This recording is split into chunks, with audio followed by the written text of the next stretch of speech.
for the protection of players, coaches, umpires, and other fans, and in the spirit of good sportsmanship, the Long Island Ducks ask that you refrain from tossing any objects onto the field.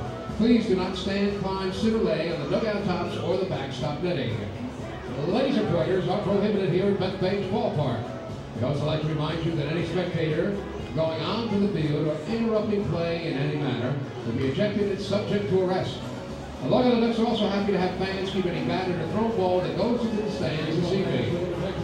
And fans, in the spirit of safety, the Long Island Ducks would like to remind you to stay alert at all times because thrown or batted objects may be very, very dangerous. Stand, climb, in consideration of the health of others, smoking is prohibited in all areas of the ballpark. Prohibited here in smoke, please head toward the suite lobby double doors located on the main concourse behind the field. Interrupting the attendant will assist you. The Long Island Ducks subject to walking here at Bethpage. The Long Island Ducks are also hanging our fans keeping batted or thrown ball that goes and join the Long Island Ducks in team spirit. And be responsible about alcohol consumption. Please take a look now at the Duck Nation scoreboard on the left center field. And this is more than the Long Island Ducks stand by consideration of the health of others, smoking in all areas of the ballpark. Prohibited here in smoke, please head toward the suite lobby double doors located on the main concourse behind the field. Interrupting the attendant will assist you. The Long Island Ducks subject to walking here at Bethpage. The Long Island Ducks are also hanging our fans keeping the Long Island Ducks in the subject and join the Long Island Ducks so you can read.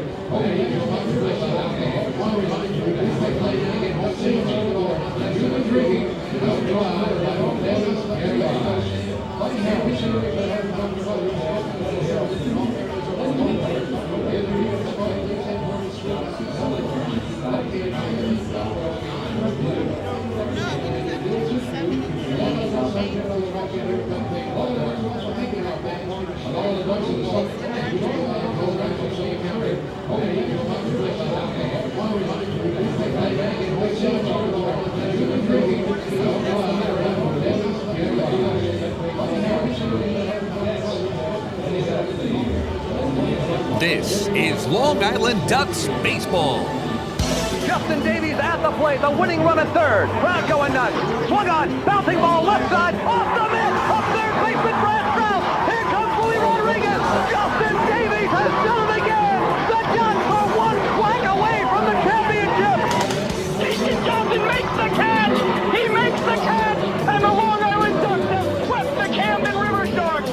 They are the 2004 Atlantic League champions. This is Long Island Ducks baseball. Esquivel charging in. They're not going to have a play. And the Ducks are the champions of the Atlantic League here in 2012. Going back is Adam Bailey. He settles under it. He makes the catch. Adam Bailey makes the catch. And for a second straight year, the Atlantic League trophy will reside on Long Island. The Ducks are the Atlantic League champions. And now it's time for the Long Island Ducks North Shore LIJ Southside Hospital pregame show. Live from Central Islip, New York, Bethpage Ballpark, the site of tonight's Long Island Ducks game, as the Ducks welcome the Camden Riversharks for the third of a four-game set here at Bethpage Ballpark. Hello, Ducks fans. Chris Buckley here, providing all of the play-by-play action for you here. The nightcap of a day-night doubleheader between the visiting Camden Riversharks and the home team, your flock, the Long Island Ducks, and it was a good first two games to start off this home stretch against the Riversharks. Game one, a 10-1 victory last night, and then, of course, the opening game of the day-night doubleheader earlier today, 1:05 was first pitch, and the Ducks came away with a 5-1 defeat over the Camden Riversharks. Well, we will tell you how we got to that victory for the Long Island Ducks. It was Sergio Perez. Again, it was a 7-inning contest. Of course, with this day-night doubleheader, the way the Atlantic League works, they will typically do the 7-inning contest to start out the day-night doubleheader in the first game, and then the night game, of course, which we will have coming up in a few minutes, will be a full 9-inning traditional baseball game. But, of course, the 7-inning game to start, Sergio Perez, it was pitching by committee for Kevin Baez's Long Island Ducks, and he got the start, and it was a bit of a difficult situation, you could say, for Sergio Perez to start out the first inning. He walked Brendan Chavez for Camden. He then got Norberto Susini, the second baseman for the Riversharks, to fly out to center field. He would walk former Duck Ryan Strebe. Then he would walk Mike Costanzo, the third baseman for Camden. So it was a bases-loaded, one-out jam for Sergio Perez, and things were not looking good for the right-handed typical reliever. And fortunately for him, he would get Joel Guzman, the Camden first baseman, to pop out to Jose Morales behind the plate for the second out, and then he would get Carlos Guzman, no relation between the two Guzmans, to hit a lazy fly ball to left field that Eric Komatsu was able to handle. And just like that, Sergio Perez, after throwing over 30 pitches in the inning, walking 3, was out of a bases-loaded, one-out jam. The Ducks would not strike in the first, and Sergio Perez would go to the second and throw 10 pitches in the entire inning. He would throw 9 strikes. So after having a lot of command problems in the first inning, he would go to the second inning and be a lot more efficient and throw 9 strikes on 10 pitches. So then we go to the third inning for the Long Island Ducks, and that's when they were able to finally get things going. Dan Lyons would lead off with a single. Eric Komatsu would fly out to center, so 1 away for Dan Lyons. He was on first base. And then Brian Sabatella would follow up with a double. So it was second and third for Delta Cleary Jr., the center fielder, hitting in the 2-hole, and he would knock a single into the outfield. It would score 2. Lyons and Sabatella would both cross home plate, and it would be a 2-0 Long Island Duck lead. 2 batters later, after Lou Ford flew out to the first baseman, Joel Guzman, it would be Cody Puckett, the Ducks' third baseman. He would get another RBI. He would drive in Cleary Jr., and it was going to be 3-0 in favor of Long Island. At that point, replacing Sergio Perez was Bruce Kern. He would actually later get the win to improve to 2-1. He would go through 3 innings, allowing just 1 hit, no runs. He would walk 1 and have 3 strikeouts. So it's a clean 3 innings in 3, 4, and 5 for the righty Bruce Kern. However, the Ducks would extend the lead to 4-0 in the 4th inning when Jose Morales led things off with a single. Blake Davis would fly out to center field. Jose Morales would steal second. Dan Lyons would walk, and then a double steal from manager Kevin Baez put in motion. Dan Lyons and Jose Morales each swipe a bag. Morales goes from second to third. The catcher swiping 2 bags in 1 run around the bases. He goes from first to second, he swipes second, and then he goes from second to third, stealing another base. Dan Lyons goes first to second, and then a wild pitch would allow Jose Morales to score and make it a 4-0 game. So in the 5th, of course, Camden not doing anything. We go to the 5th for Long Island, and leading off for the Ducks was Delta Cleary Jr. once again. He would double. Lou Ford would fly out to right, and then an RBI single from Cody Puckett, his second RBI single of the game that scored Delta Cleary Jr. would make it a 5-0 game. And of course, in the 7-inning contest, that was all that the Ducks would muster. However, in the 6th, Camden would get on the board a solo home run out of Bethpage Ballpark off the bat of Mike Costanzo, the cleanup hitter, third baseman for the Camden Riversharks. A really long homer to deep right field with the wind blowing slightly out to right would make it a 5-1 game, and that was all that Camden would get on top of the board for. And then Long Island would wrap things up. Bruce Kern, as we said, would get the win. Patrick Kreider allowed the home run to Mike Costanzo. Nick Struck would come in, allow just 1 hit in the final inning, and solidify that 5-1 W for the Long Island Ducks. With the win, they improved to 16-12. Camden fell to 14-15. So now in the middle of a 6-game winning streak, the Long Island Ducks looking to make it 7 and get that much closer to their 2nd consecutive sweep of an Atlantic League opponent. So a lot more coming up in the pregame show here from Bethpage Ballpark. We will talk to Jose Morales when we come back, but for now, getting ready for Ducks and Riversharks right here from Bethpage Ballpark. Hey fans, this is Kevin Baez, manager of the Long Island Ducks, and you're listening to Ducks Baseball on Long Island's home for news, traffic, and weather, 103.9 LI News Radio. North Shore LIJ Southside Hospital in Bayshore is the healthcare heart of our community. We provide outstanding health care right here at home with centers of excellence in cardiology, orthopedics, neurosciences, women's health services, and much more. Experience counts, and North Shore LIJ Southside Hospital has been around for nearly a century of care. For more information, please call 631-968-3000 or visit us on the web at www.nslij.com. Can't get enough of the Long Island Ducks? Well, now you can get even more inside info on your favorite hometown team through Facebook and Twitter. The Ducks are constantly updating fans through social media with scores, transactions, ballpark promotions, and much more. You can even win great prizes. All you'll need to do is make a free account on Facebook and Twitter, and then visit us at facebook.com/LIDucks and twitter.com/LIDucks. Think you're Long Island's biggest Ducks fan? Get connected now.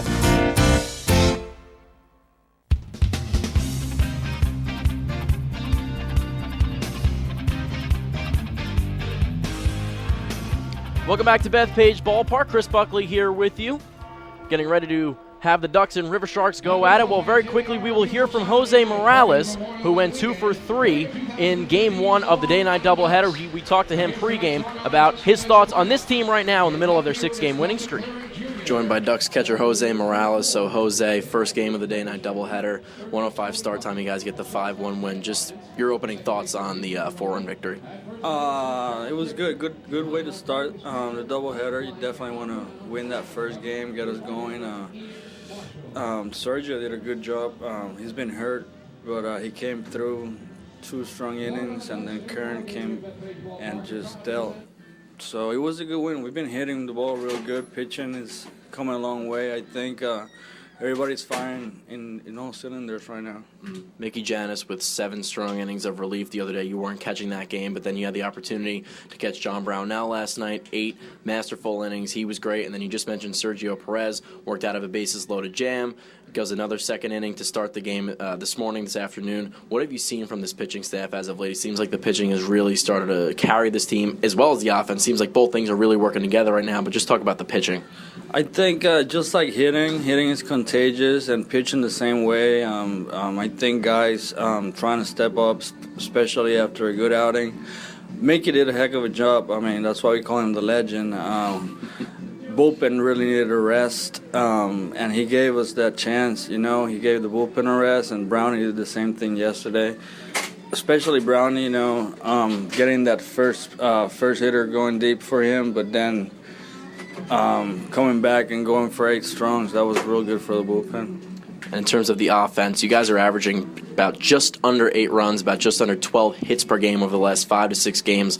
What is happening right now with this team? You guys are scoring all these runs, you're getting all these hits, you're really putting the numbers up on the board, a lot of crooked numbers. Like I said, hitting is contagious, and we know we have a good offensive team and good pitching staff, but we never give up. It doesn't matter what the score is. I mean, we've shown that it doesn't matter what the score is. We can always come back, and we always have a chance to stay in the game and win. Has Lou been a really integral part of that, a really important part of getting the team going? Not just as, obviously on paper he's the hitting coach, but just working with you guys in the cage, working with you guys during the game, giving you guys pointers, pointing things out. Has he really been very important to you guys? Absolutely. I mean, he's coming from an MVP year last year, and Lou's a great guy, great hitter, but he's also a good leader in the clubhouse, and I don't expect any less from him. So 2 for 3 for you in the first game. 2 RBIs last night. You came into last night's game with 2 RBIs. You double your season total. You go to 4. So it was a very productive night last night. Another good game today. What's been working for you over the last couple games? I've been trying to stay within myself. Early in the year, I was trying to pull the ball a lot. But I'm going back to what I know how to do, which is staying inside the ball and hit the ball the other way. Getting a couple of hits help the confidence, so I'm pretty confident right now at the plate, and I'm getting good pitches to hit, and I'm not missing them. 6-game winning streak for the team. You're going to try to make it 7 in the nightcap tonight. What's the key for this team right now? You guys got Ian Marshall going tonight, so what's the key for this Long Island Ducks team? Try to get to 7 wins, try to make a second straight sweep tomorrow, make it 8 wins if you can before you guys go to Somerset, first place Patriots in the middle of next week. That's going to be a big series, but how do you guys try to get maybe another sweep over the weekend? We definitely knew coming in here that we're going to have a chance to get ahead in the standings because, as you know, Camden is in our division. But I don't think we need to change anything. Just keep doing what we've been doing. Kevin, I like the way Kevin works. He's really aggressive in the base, and he let us swing. He let us play, and pretty much do the same thing we've been doing. Thanks, Jose. Thank you.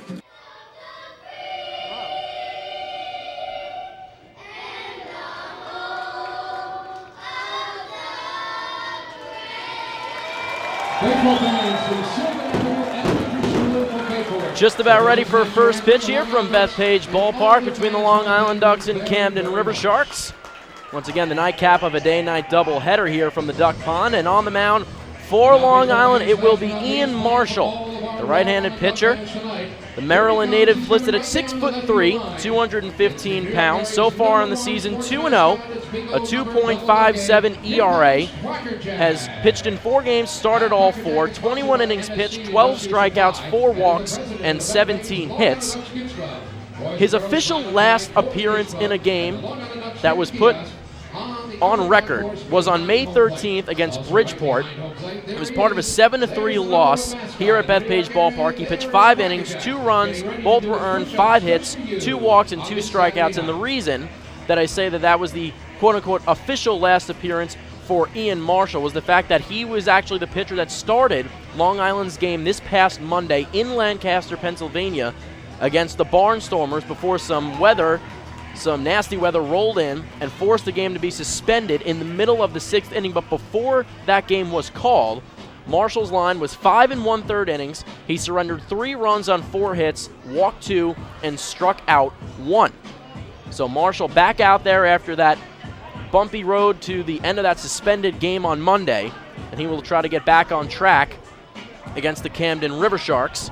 And we'll give you the starting lineup for the visiting Sharks. Brandon Chavez, number 9, the shortstop, will lead things off. The former Duck, Evan Crawford, number 52, gets the start out in center field. Number 33, another former Duck, Ryan Strebe, will be out in left field hitting third. In the cleanup position, as he's been through the first 2 games, Mike Costanzo, but not playing third base this time. He's hitting in the designated hitter's position. Joel Guzman, number 27, hitting 5th. He's the first baseman. Carlos Guzman out in right field, number 3. He's hitting 6th. Jose Heel, the catcher, number 12, hitting 7th. Number 32, Norberto Cecchini, the second baseman, will be hitting 8th. And rounding out the starting 9 from 1 through 9 is Michael Rocket, number 2, the third baseman. Rocket actually playing in center field in the first game, but being moved over to third base by manager Chris Widger for this nightcap. So a beautiful, beautiful evening here in Central Islip. A bit chilly, not too breezy, not as breezy as it was to start the game last night, blowing out to right field. There is still a slight wind going out to right. A lot of fans here in attendance have their jackets on. But Ian Marshall looks at Chavez stepping in, hitting lefty. So the first pitch coming up of the nightcap, and Marshall deals a fastball in the outside corner for a called strike. Start time of the game is 6:35. So right on the nose, 6:35. We'll find out the temperature after this next pitch. So that's your first pitch starting time, 6:35 from Bethpage Ballpark. Second pitch from Marshall is a fastball low and away. Services temperature of tonight's ball game is 55 degrees. So 55 degrees on May 23rd is definitely cool for this time of the year, but nonetheless, fans out here in attendance excited for the Pyrotechnico fireworks extravaganza coming up in the postgame. Third pitch of the at-bat is a fastball low.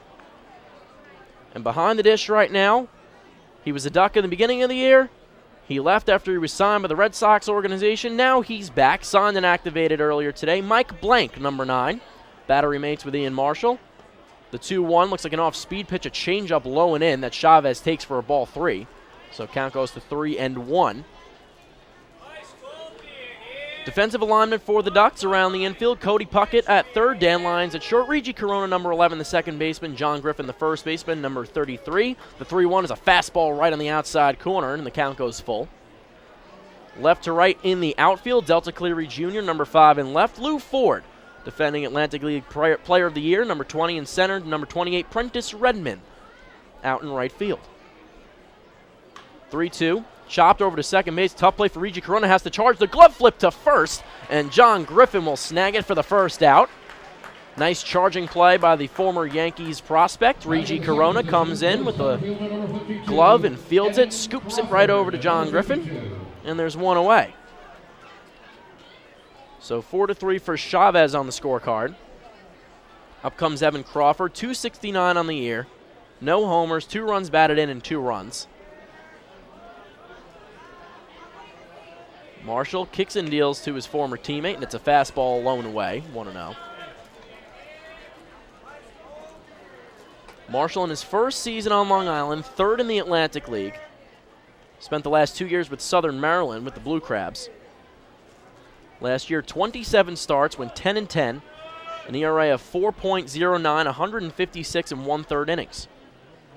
Was in the Atlantic League All-Star game. Fastball inside, taken for ball 2 by Crawford.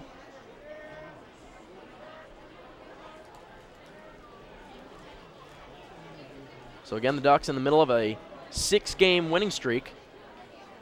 Fastball in the inside corner just misses. Blank tried to frame it. Home plate umpire tonight is Warren Nicholson. First base is David Speranza. And at third base is James Grillo. The 3-0 fastball right down the heart of the plate, and it's a called strike, 3-1. Ducks in their home orange uniforms, the alternate uniforms. Camden in their road grays. Blue lettering. 3-1 for Marshall.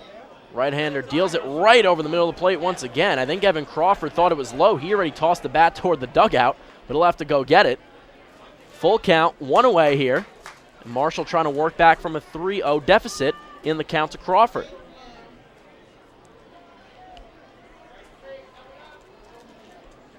Blank flashes a sign. Marshall kicks and deals, and it's fisted foul down the right field line into the seats. So the count stays 3-2. Ducks will wrap up this 4-game set with the Riversharks tomorrow afternoon, 1:35 first pitch, before they have 2 days off for the Memorial Day. Here's the 3-2 from Marshall. This time it's chopped foul down the third baseline and foul. A couple feet to the left of the third baseline. So once again, we'll do a full count. And then the team with a crucial set with the Somerset Patriots. Another 4 games on the road down in New Jersey. Right now, Somerset in first place. They are 19-8 in action tonight, as is the rest of the league. So the 3-2 from Marshall is a fastball up in the zone, and Crawford now draws the walk. Hitting in the third position, left fielder number 33, so the Camden center fielder aboard at first. Marshall with the walk. Up comes left fielder now, Ryan Strebe. Strebe 287 on the year, 3 homers, 16 runs batted in. Also has 11 walks and 9 doubles, 14 runs as well. Marshall kicks and deals. First pitch swinging, Strebe chops one foul down the third baseline. Out of play, 0-1. Still one out here, double play in effect. Crawford does have speed over at first base.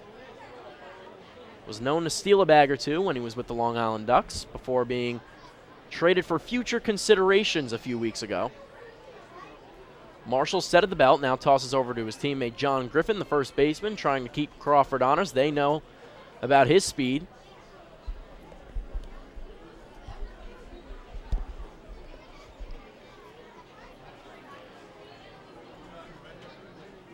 Marshall comes set right below the letters, kicks and deals, fastball just inside, it seems. It looked like it was going to catch the inside corner. Warren Nicholson calls it a ball, so 1-1. Still 1 away. On deck is Mike Costanzo, the designated hitter. Solo homer in the first game this afternoon. 1-1 from Marshall. Crawford takes off, and it swings. A swing from Strebe sends the ball screaming back to the net behind home plate. So hit and run seemingly put in play by Chris Widger. But Strebe fouls it off behind home plate, hitting from the right side. So Crawford goes back to first. 1-2 count, 1 away. Crawford had a very good jump there.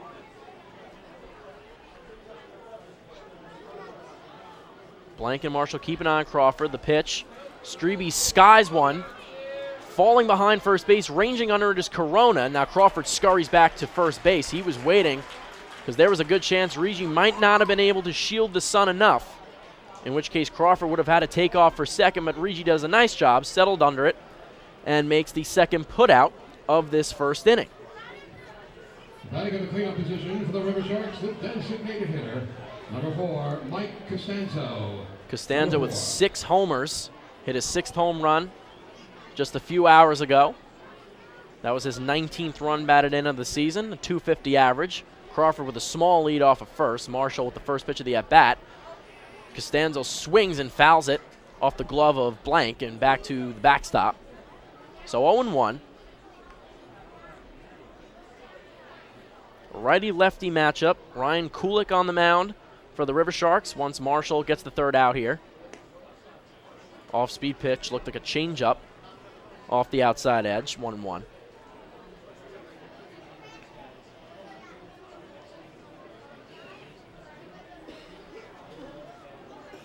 Crawford keeps a small lead, actually inches back towards first base. Swinging a foul ball that ricochets off the ankles of Mike Blank, and it's the second strike, 1-2.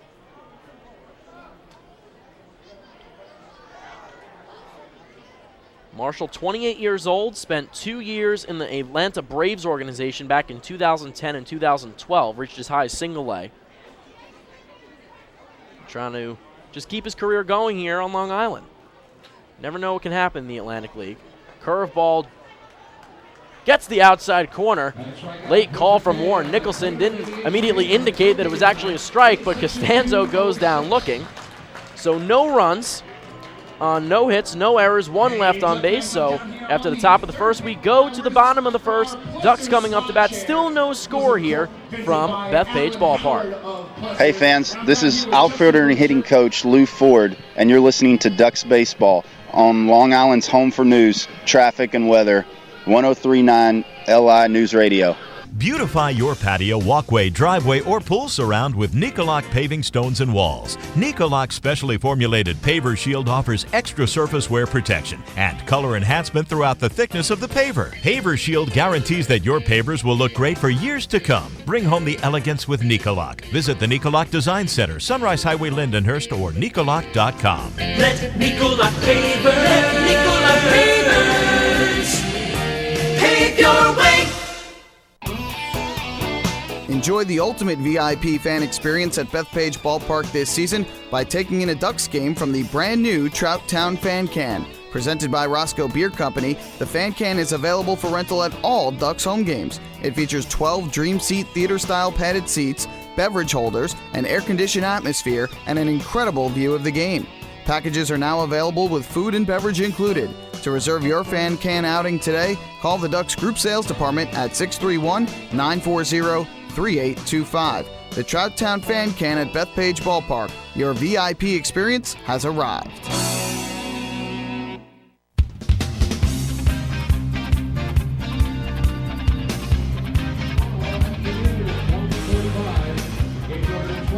Well, the Ducks and Municipal Credit Union have teamed up this season to present the Walk with a Purpose promotion. Every time a Long Island Ducks player walks, Municipal Credit Union will make a donation to the Quackerjack Foundation. Municipal Credit Union, serving members since 1916. So we give it the starting 9, top to bottom in the order for the Long Island Ducks. Leading it off for the Flock will be number 44, Brian Sabatella. He's the DH. Number 11, Regi Corona, hitting second. He's at second base. Number 20, Lou Ford, hitting third in center field. Number 2, Cody Puckett, the cleanup hitter. He's at third base. Number 33, John Griffin, over at first base, hitting fifth. Hitting sixth, number 28, Prentice Redmond. He's in right field. Delta Cleary Jr., number 5, is in left field. He's hitting seventh. The catcher, Mike Blank, number 9, hitting in the 8-hole, and rounding out the 1 through 9 guys is number 12, Dan Lyons, the shortstop for Long Island. First pitch from Ryan Kulik to Brian Sabatella is a fastball that nails the outside corner.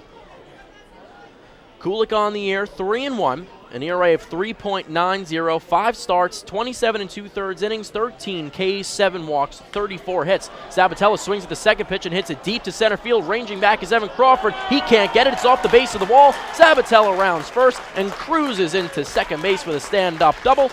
And for the second straight game, Brian Sabatella leads the Long Island Ducks off with a base hit.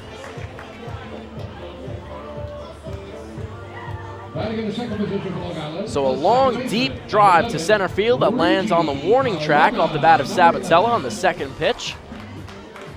Brings up Regi Corona, hitting .341 on the season right now. A homer, 11 runs batted in, 5 walks, 13 runs, 3 doubles, and 2 triples. Has really taken over at second base for Blake Davis, the former Baltimore Oriole.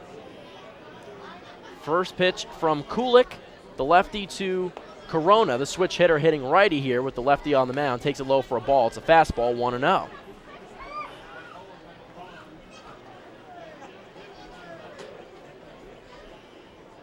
Lou Ford on deck. Sabatella leading off of second base. Kulik turns his head and glances towards Sabatella, leading the league in stolen bases with 11. And now Kulik will step off and reset. Doesn't like the lead that Sabatella had.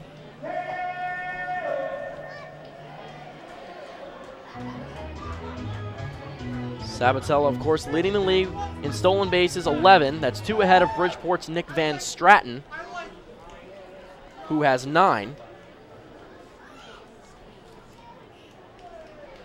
1-0. Pitch from Kulik to Corona. Almost hits him. Did it hit him? He falls on the ground and might have hit him in the calf there. I'm not sure if it actually hit him. It looks like it did. And he's going to be aboard at first base on a hit by pitch. So the Ducks have 2 base runners. We hope that Reggie's okay. Seems to be all right, walking it off. Not exactly sure if it hit him in the ankle or the shin or the calf, somewhere on the foot, somewhere on the lower body. And Reggie is aboard at first base, bringing up Lou Ford. So coming into this afternoon's game, Lou Ford had an on-base streak of 15 consecutive games that was snapped when he went 0 for 3 in that contest against Camden earlier. Still hitting .352 with 4 homers and leading the league in RBIs with 31. So despite the 0 for 3 performance earlier, Lou's still raking, and now both runners take off. Sabatella goes second and third. Reggie Corona goes first to second, and for the second straight game, Kevin Baez executes a successful double steal. Aggressive base running from the flock, and now Lou Ford truly with 2 ducks on the pond. Sabatella at third, Corona at second. And a prime offensive chance here for the reigning player of the year in the Atlantic League. Kulik comes set, just above the belt, kicks and deals, and Lou takes a pitch off the outside edge for a ball. Count goes to 1-1. The 4th and 5th stolen bases of the day for the Long Island Ducks. They stole 3.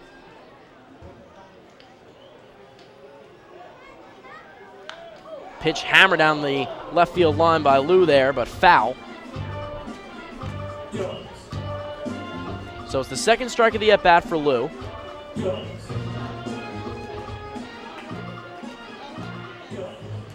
Excuse me, the Ducks in the first game had 4 stolen bases. Delta Cleary Jr., Cody Puckett, or 5. Jose Morales had 2, and then Dan Lyons added 1 as well. I forgot about Morales' second one. So 5 total, and that was 6 and 7 for Sabatella and Corona. The 1-2 from Kulik, and Ford swings and misses. Ball bounces in the dirt. Did he get a piece of it? He did not. Warren Nicholson says it's a strikeout, so Lou will have to walk back to the dugout. He does not look pleased with himself. First out of the inning for Kulik. Ford goes down swinging, brings up Cody Puckett. Had 2 RBIs earlier, 2 RBI singles that scored Delta Cleary Jr.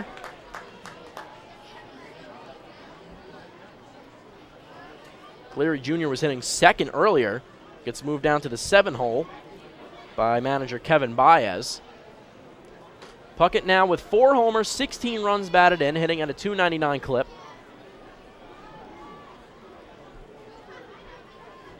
Infield in for Chris Widger's Camden Riversharks. Outfield playing relatively deep. They know the power that Cody Puckett has. 1 out here. Second and third. First pitch. Fastball low and away for ball 1.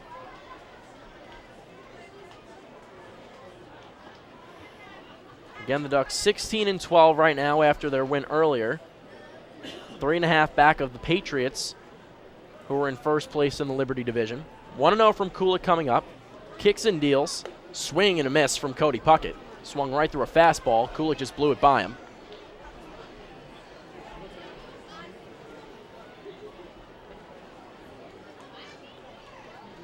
So in that 7-inning game earlier today, it was pitcher by committee for Kevin Baez and the Long Island Ducks. 4 different guys getting some action, but Marshall gets the sole start tonight. He's expected to go as far as he can go. Ball 2. Puckett takes inside.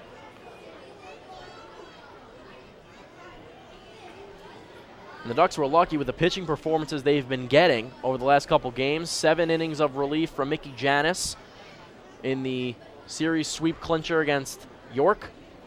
8 phenomenal innings from John Brownell last night. Pitch low and in, scooped up by Jose Heel. And the count goes to 3-1. John Griffin on deck. 3-run homer last night. Struggled earlier today, struck out twice. But has still been hitting the ball much, much better than he did over the first couple weeks of the season. Has been a huge part of this winning streak, a 6-game winning streak that the Ducks are riding right now.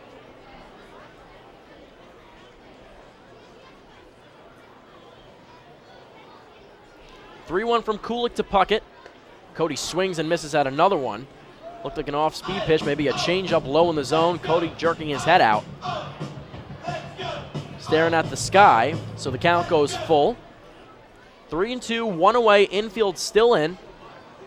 Traditional double play not in effect, obviously, with Corona at second base and Brian Sabatella over at third base. So 2 on for Puckett and a chance to get the Ducks on top here. Payoff pitch, and it's ball 4, low in the dirt, looked like a slider. Blocked by Jose Heel. Fans, that is another Municipal Credit Union walk with a purpose. Every time a Ducks batter walks, the Quackerjack Foundation wins. So Puckett trots down to first base, and John Griffin is the batter. 3-run homer last night with a little help from the wind to right field. He golfed a pitch down at his ankles, between his ankles and his knees, out to right field. Not quite as much wind today. Again, still a slight breeze, but Griffin with a ton of power, 5 homers, 18 RBIs right now with a bases loaded chance. Here, swings, hits the first pitch right back to Kulik. To home for 1, over to first for a 1-2-3 double play. So unfortunately for the Ducks, bases loaded for John Griffin. He hits it right back to Kulik, and they go 1-2-3. Sabatella led it off with a double, but in the end, no runs, 1 hit, no errors for Camden, and they leave the bases loaded. So after 1, no score between the Long Island Ducks and the Camden Riversharks. We go to the top of the second here. Camden Riversharks coming up to bat. Hey fans, this is right-handed pitcher John Brownell, and you're listening to Ducks Baseball on Long Island's home for news, traffic, and weather, 1039 LI News Radio. Thinking about buying or refinancing a home? Start by attending a free MCU home buying seminar. Then speak with one of our loan specialists who will guide you through the loan process. With an affordable mortgage from Municipal Credit Union, Home Sweet Home will be a little sweeter. Call 212-238-3521 or visit nymcu.org to apply for your mortgage today. Municipal Credit Union. Strong, trusted, growing. Municipal Credit Union is an equal housing opportunity lender. Take your group out to the ball game this season and enjoy all the fun of Ducks baseball at discounted prices with the Hebrew National Picnic Area, luxury suites, the Smokin' Owls Party Deck, the Trout Town Fan Can, and so much more. Bringing your group to the game will be an unforgettable experience. The Ducks even offer opportunities to sing the national anthem, serve as the Ridgewood Savings Bank color guard, be the Nicolak Dream Team, put on a pregame performance, or shag fly balls during Ducks batting practice. To book your outing today, call 631-940-3825 and ask for the group sales department. Long Island Ducks Baseball. Good times every time.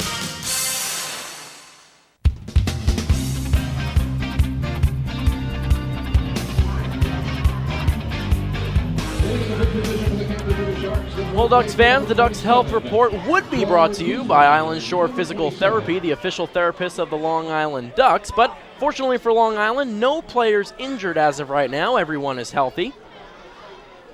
For Kevin Baez's team at this point in the season, which coming up with that big set with the Somerset Patriots is very, very good news.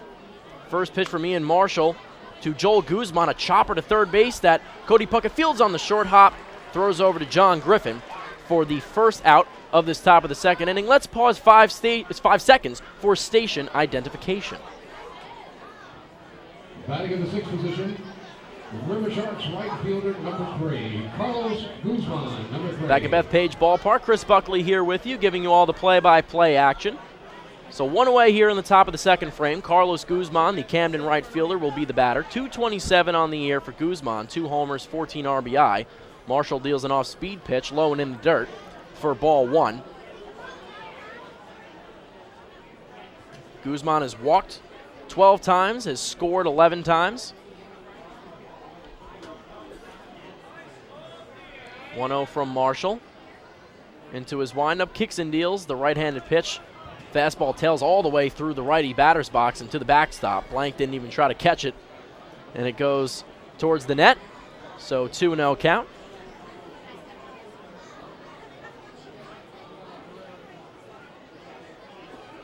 The 2-0 pitch is a fastball right down Broadway. 2-1 count now. 1 out. Camden still without a hit when hitless in the first frame.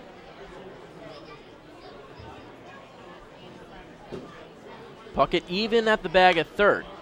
The 2-1 hit out to second base. Reggie Corona on the backhand makes the clean play and throws over to Griffin at first base for the second out of the inning. So both Guzmans retired. Joel Guzman goes 5-3. And Carlos Guzman goes 4-3. Hitting in the 7th position, Riversharks catcher number 12. Which brings up number 12, Jose Heel. Number 12. Hitting .290 on the year, no homers, 6 runs batted in. The backstop for Camden, battery mates with Ryan Kulik.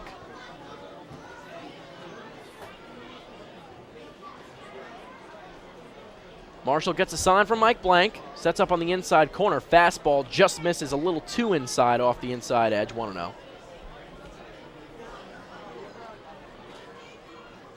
Tomorrow it'll be lefty Andrew Barbosa for the Long Island Ducks. Fute Ni for the Camden Riversharks.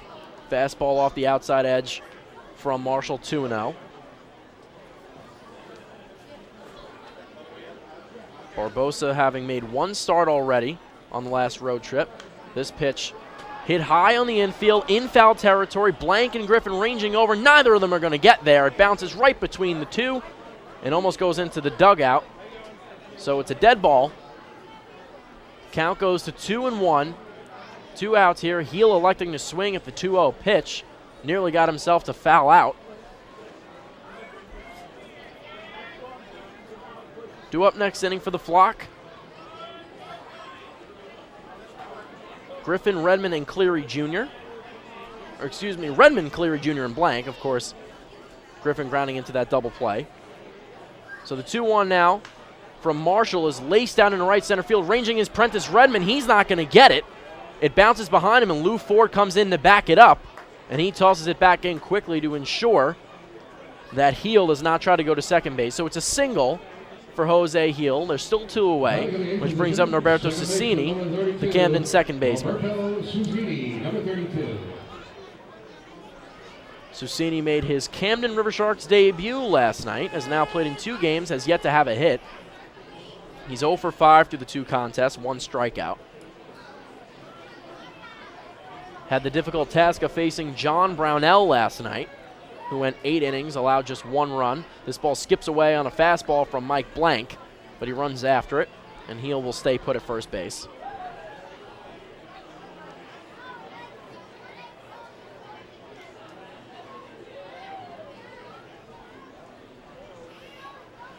So Heel over at first. The catcher. Hitting from the left side is Cecchini. Marshall comes set at the belt.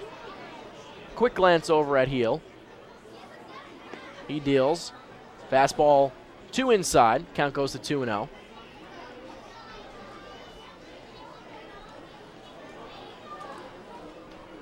Fans continue to try to find their seats here at Bethpage Ballpark. 2-0 from Marshall. Swinging is Cecchini. It goes off the glove of Griffin as he tried to dive and make the play. It ricocheted right to Reggie Corona, who comes in and provides the assist. He tosses it over to Griffin, who got right back up on his feet and covered first base. So that'll do it for the Camden Riversharks in the top of the second. No runs, no hits. No runs, 1 hit. No errors, 1 man left on base. So we go to the bottom of the second inning here from Bethpage Ballpark. Ducks coming up to bat. Hey fans, this is shortstop Dan Lyons, and you're listening to Ducks Baseball on Long Island's home for news, traffic, and weather. 1039 LI News Radio. The results are in. Thousands of PSEG Long Island customers participated in our energy efficiency programs, saving nearly $35 million. Being energy efficient helps our environment too. Together, we've eliminated 21,000 cars worth of emissions in 2014. Thank you, Long Island. We're all making a difference. Discover how we're improving every day to bring you better service at www.pseglyny.com/efficiency. Have your birthday at the ballpark this season and celebrate with the flock. Kona Ice birthday party packages with the Long Island Ducks are now available. Each package includes 10 box seats, a commemorative birthday t-shirt and autographed baseball, a pizza and Kona Ice party in the Hebrew National Picnic area, and so much more. Best of all, the birthday child will stand on the dugout while the entire crowd sings happy birthday. Reserve your party today by calling the group sales department at 631-940-3825. Kona Ice birthday parties with the Long Island Ducks, a once-in-a-lifetime experience.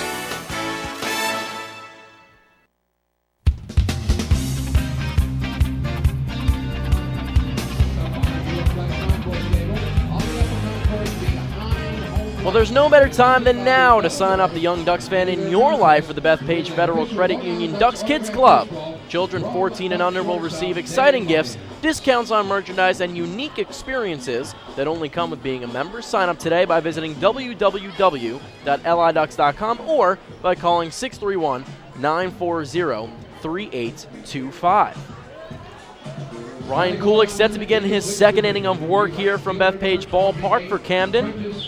Leading it off for the Ducks, he had the day off earlier in the 7-inning contest, Prentice Redmond. Redmond hitting .235 on the year, 1 homer, 6 RBIs, or hitting .235 in a Ducks uniform, began the year with Bridgeport. First pitch to Redmond is a fastball low and in. Redmond currently in the midst of a 17 consecutive game on base streak for the flock. The 1-0 from Kulik is a fastball that just misses up and away. 2-0. He had a single and a walk in the game last night to get that number to 17. 2-0. Redmond takes a fastball tailing away, clips the outside corner, 2-1. So the number is 17. The number of games he's played in as a Duck, 17. He has reached base every single game that he has been in a Ducks uniform. Hits the 2-1 over to third base. Rocket fields it cleanly and throws to Joel Guzman over to first base for the first out. Redmond is retired. So as of now, that streak does not continue, but of course he'll get some more at-bats. So Delta Cleary Jr. the batter now. 5-3 for Redmond. Earlier today, Cleary Jr. 2 for 2, 2 runs, 2 RBIs, raised that average to .348. First pitch takes a fastball off the outside black, 1-0. It was a bit of a slow start for Cleary Jr. when he first got here with the Long Island Ducks. Now playing in his 10th game. Sends one foul down the right field line, tailing into the stands. So a souvenir here for some fans at Bethpage Ballpark. Wind continues to blow out toward right field, as it has done consistently for the last 2 nights. Still a chilly one here at Bethpage Ballpark as well. The 1-1. And Cleary Jr. swings and sends one foul once again down the right field line. And out of play, so it's the second strike, 1-2 count.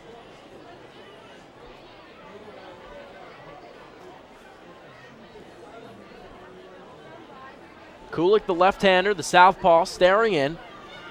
Cleary wiggles the bat a little bit, swings, and hits another foul ball back behind the Ducks dugout. And a nice grab by a fan behind the dugout there. Leans over his chair reaches down and comes up with a baseball, raises his hat. The fans give him a round of applause. Very nice grab. 1-2 count to Cleary Jr., number 5, hitting from the right side. The left fielder. Kulik into his windup. The leg kick he deals. Another foul ball down the right field line. Is this one going to get onto the concourse? It does. As a bunch of young fans go scurrying after the souvenir.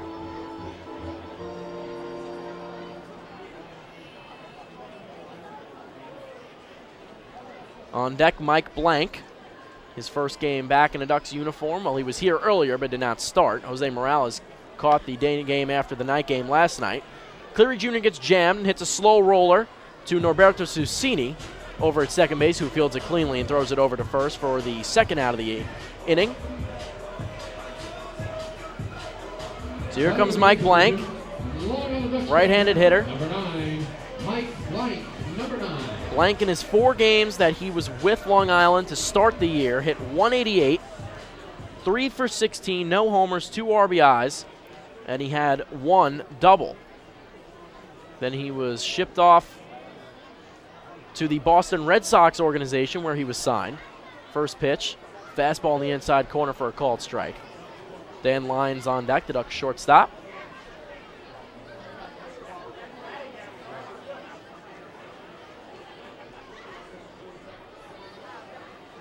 Kulik works quickly, the 0-1. Fastball low and away, backhanded by Jose Heel. 1-1 count now. Tomorrow, Sunday Fun Day here at Bethpage Ballpark. Kids and kids at heart get to run the bases just like their favorite players after the game is complete. Fastball low and away to Blank, 2-1. 2 out, nobody on. Infield at normal depth. Blank calls timeout and steps out.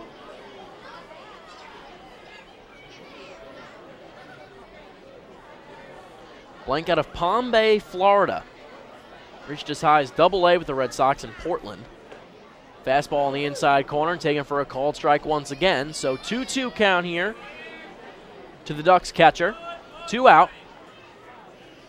1 hit apiece for these two teams. Still no score. Kulik, the 2-2, he kicks and deals. Curveball sent screaming towards the Duck dugout and hits off the fencing for a foul ball.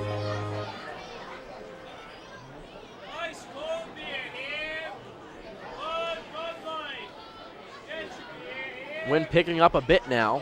In left field, blowing out past the scoreboard into the trees. The 2-2, Blank swings and hits a hard ground ball that bounces foul past third baseman Michael Rocket down into the left field corner by the Smokin' Owls party deck here at Bethpage Ballpark.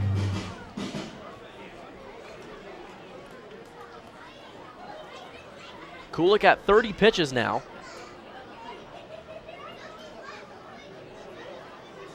"13 strikeouts on the year for him. Kicks and deals the 2-2. Blank swings and misses. Did he get a piece of it? He did. He did get a piece of it. Warren Nicholson throws his hands up to say foul ball. It popped out of the glove of Jose Heel at the last moment. So Blank stays alive for at least one more pitch, and it'll be a 2-2 count once again. Blank really working the count here in this at-bat.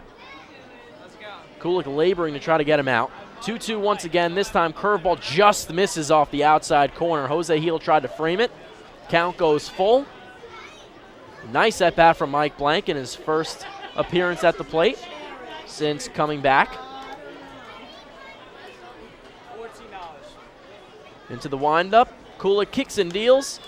Hit high in the air down the right field line. Susini, Guzman, and Guzman all ranging for it. It lands in foul territory. It hits the grass, and it's a dead ball. Fell into the Bermuda Triangle, but unfortunately for Long Island, in foul territory. Joel Guzman, the first baseman. Carlos Guzman, the right fielder. No relation. Norberto Susini, the second baseman, all trying to run after it. And none of them could get there in time.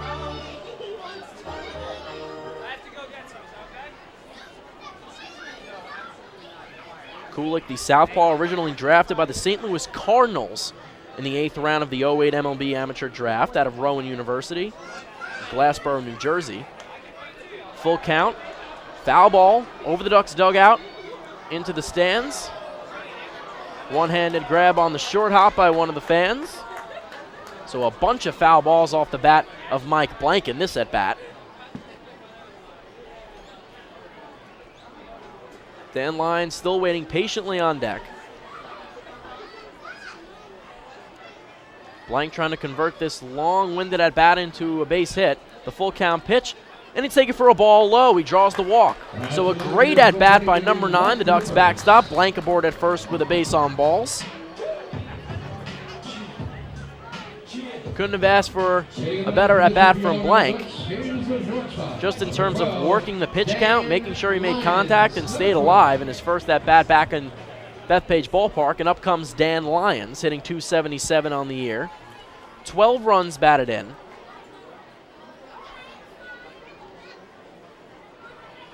Dan 1 for 2 in the game earlier today with a run and a walk as well. Had a stolen base. First pitch to Dan Lyons. Called strike on the outside corner.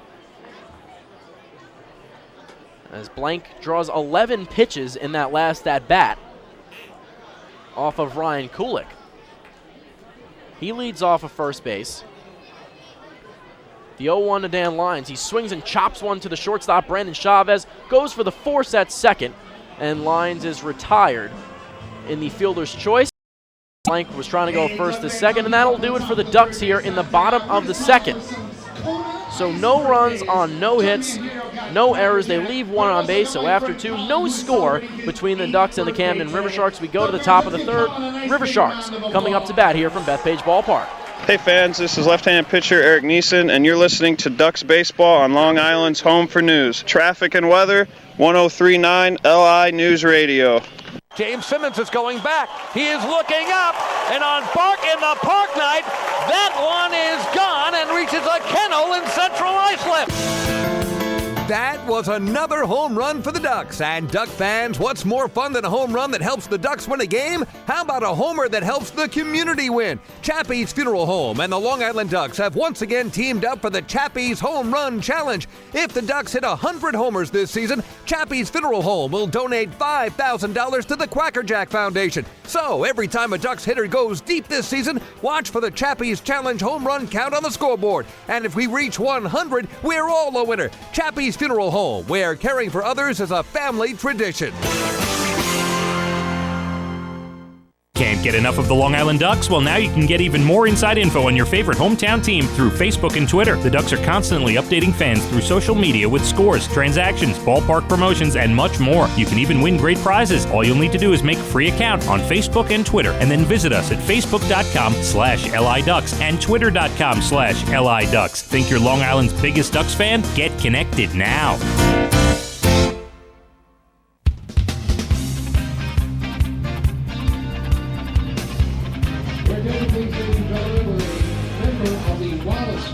Discover the difference at Huntington Honda and find Long Island's all-star lineup of over 1,200 new Hondas. Huntington Honda steps up to the plate to treat every customer with no pressure, respect, and Grand Slam service after the sale. Discover the difference in a winning buying experience at HuntingtonHondaCars.com, and then visit Huntington Honda on Jericho Turnpike just east of Route 110. Fans, we did forget to mention when Mike Blank walked in the bottom of the second, that was another Municipal Credit Union walk with a purpose. Every time a Ducks batter walks, the Quacker Jack Foundation wins. Top of the third here, Michael Rocket leading things off for the Camden Riversharks. First pitch from Marshall to Rocket is a called strike on the fastball on the inside corner.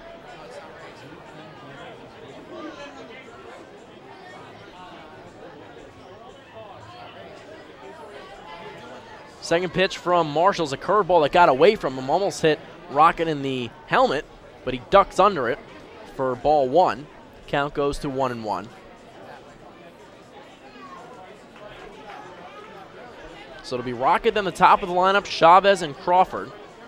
And this one hit over the head of Regi Corona. Is he going to get there? He can't make the over-the-shoulder grab. Regi Corona was trying to track it down like a wide receiver. Over the shoulder, he tried to do the no-look catch, and he was not able to hang on to it. It falls, and they're going to rule it a hit. The second hit of the game for Camden. and it belongs to Michael Rocket. He's aboard at first base. Corona had a lot of time there. It looked as if it might get over his head, but at the last second, he was under it with plenty of time. Just in terms of getting the glove up, he had more than enough time to try to snag it, but just was not able to put the ball in the glove. Goes off the end. Bit upset with himself over at second base. So it brings up Brandon Chavez. Grounded out to Regi Corona in his first at-bat to lead off the game. Rocket leads off of first. Doesn't go. Squaring is Chavez. Gets the bunt down. Marshall off the mound to field it, and he'll toss over to first base. So the sacrifice bunt is successful for Brandon Chavez. It goes 1-3. Rocket advances to second base. On the sacrifice play put in motion, and that'll bring up Evan Crawford with a runner in scoring position. Crawford now at 221 in a Riversharks uniform. Walked in his first at-bat. Rocket leads off of second, small lead. Marshall kicks and deals. Off speed pitch, misses inside for ball one.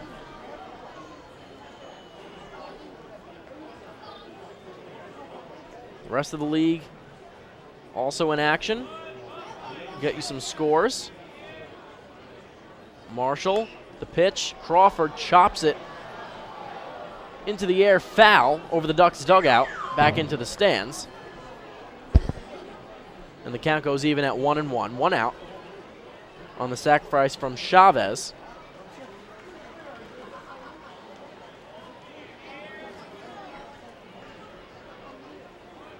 Marshall comes set at the belt. Blank sets up inside. Fastball right down the middle.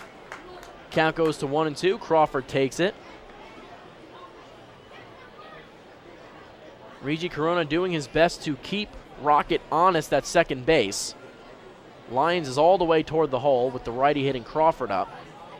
The 1-2 from Marshall. Crawford holds up on the check swing off speed pitch that bounced in the opposite batter's box. Blank does a nice job blocking to prevent Rocket from advancing. 4-0 Bluefish on top of the Sugarland Skeeters. Top of the fifth inning from the ballpark at Harbor Yard. Somerset Patriots continue to win. They haven't won yet, but they're on top once again. 3-1 on top of the York Revolution from Santander Stadium.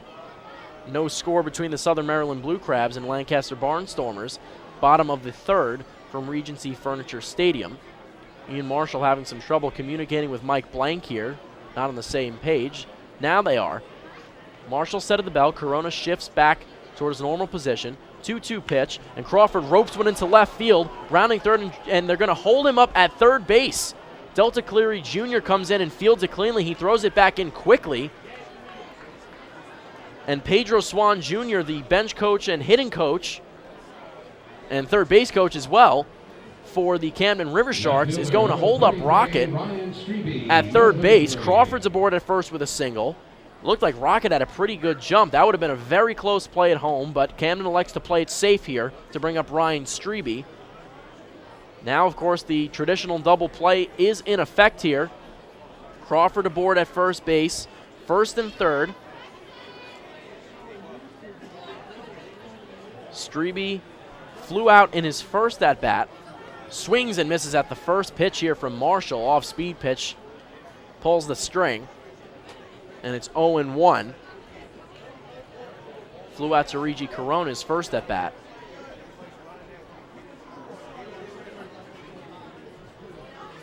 So Camden with a chance to score here, but also in danger of getting themselves out of a chance with a double play. Strebe holds up on the swing. Did he go? They appeal at first base. He did not. So count pulls up even to 1-1.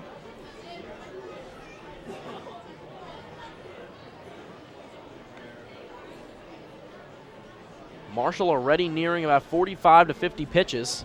Right in that range already here in the third inning. No score between the Ducks and Riversharks. Set at the belt. Kicks and deals. Fastball tails inside for another ball. 2-1.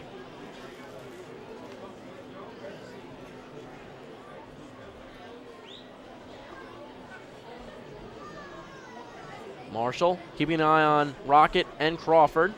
Nice play on the bouncing off speed pitch by Blank to prevent it from going to the backstop. Neither of the runners advance. Count moves to 3-1 now.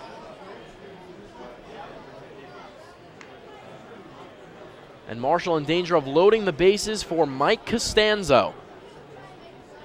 Costanzo, in this contest, the designated hitter, hit a home run in today's afternoon game. Marshall throws over to first to keep Crawford honest. And it looks like John Griffin having some difficulty with his first base glove. Calls time, looks over at Warren Nicholson to ask for time.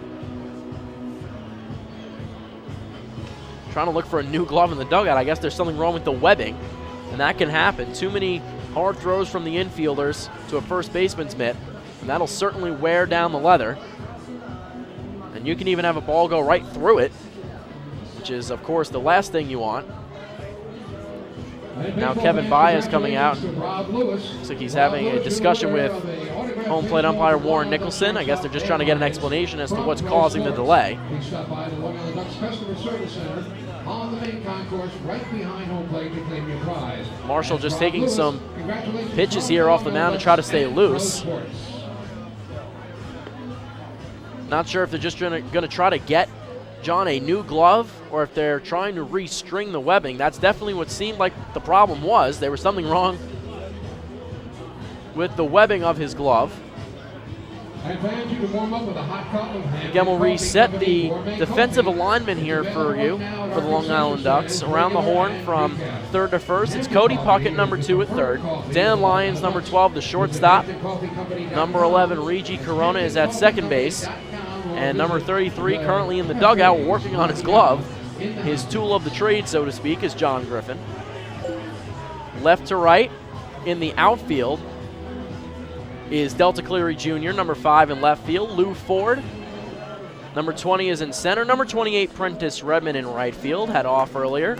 Ian Marshall on the mound for the Ducks, and Mike Blank is behind the dish. Now Griffin's ready to go. Has a new glove, went from a tan glove to a black glove, but he's back out there. So once again, 3-1 is the count to Ryan Strebe, number 33, hitting from the right side. 1 out here. Crawford at first, Rocket at third. Marshall gets the sign from Blank, kicks and deals. Crawford takes off, and it's going to be ball 4. They throw down to second. The ball goes into center field, and Lou Ford's going to have to come in and back it up. Rocket comes in, and he will trot home for the first run of the game. Blank thought it was going to be a called strike, which is why he threw down to second base. Obviously, had he known that it was a walk, he would not have had to throw the ball at all. And it results in an error to Mike Blank in his first game behind the plate as a Long Island Duck since being signed by the Boston Red Sox, and it's 1-0 Camden. That entire play really set in motion by Evan Crawford taking off for second base. First pitch to Mike Costanzo now, off speed pitch, swing and a miss. So a poor decision from Mike Blank puts the Riversharks out to their first lead of this series, 1-0. They have 3 hits, 0-1 from Marshall to Costanzo. Hits one foul behind home plate. Brings the count to 0-2.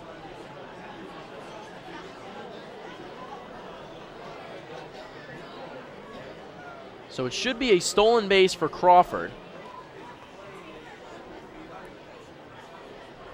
as he went from first to second.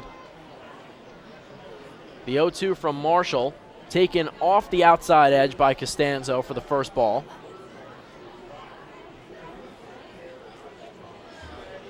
So it's first and second now. Strebe on at first.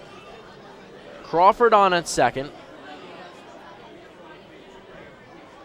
It'll be a 1-2 pitch upcoming from Ian Marshall to Mike Costanzo.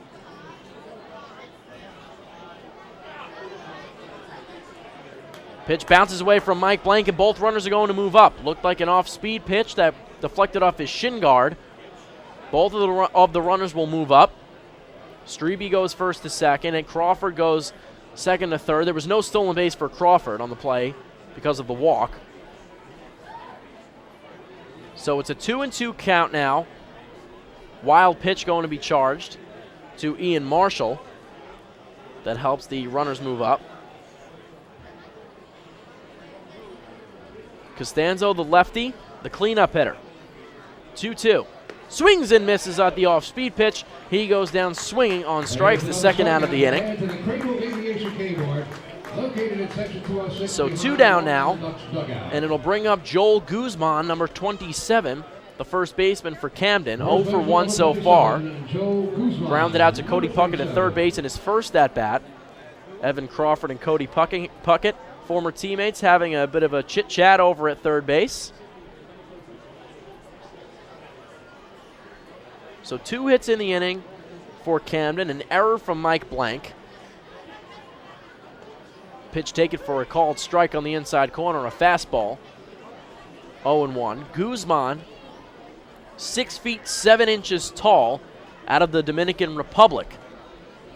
Spent time in the Mexican League for his last action. 0-1 for Marshall. Kicks and deals. Fastball low and in the dirt. This time Blank able to get some leather on it. Scoops it up. Brings the count even to 1-1.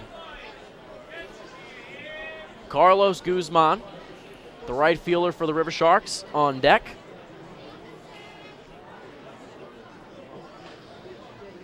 Due up for Long Island next inning. Top of the order, Sabatella, Corona, and Ford. Guzman looks at Marshall, the 1-1. Off-speed pitch, low and inside for ball 2. So Marshall falls behind Guzman here, 2-1. Again, second and third. Strebe aboard at second. Crawford at third. The pitch low and in the dirt again. 3-1. Looked like an off-speed pitch. Marshall electing to go with what looked like a changeup that bounced off the chest protector of Blank. Brings the count to 3-1. So once again, in danger of loading the bases here.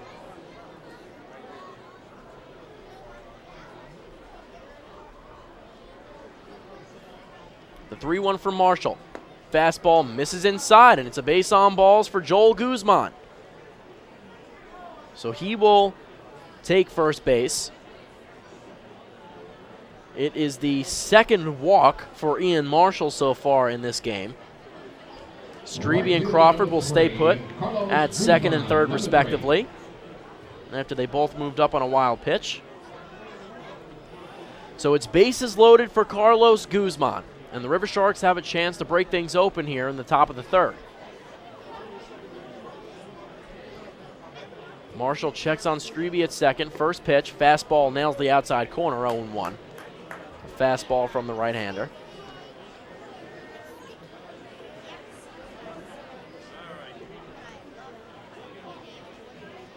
Guzman leads off first, Strebe off second, Crawford a short lead off of third. He's not going anywhere right now. Guzman swings, and it's hit sky high, trailing back toward the Camden Riversharks dugout. Under it is Cody Puckett, and he makes the out, the third and final out of the top of the third, and Ian Marshall manages to work out of a bases-loaded jam with 2 outs, but not before Camden gets their first lead of the series. 1 run on 2 hits, an error from catcher Mike Blank, and they leave the bases loaded after 2.5 innings. It's Camden 1, the Long Island Ducks nothing. They are coming up to bat right here from Bethpage Ballpark. Hey fans, this is outfielder Brian Sabatella, and you're listening to Ducks Baseball on Long Island's home for news, traffic, and weather, 103.9 LI News Radio.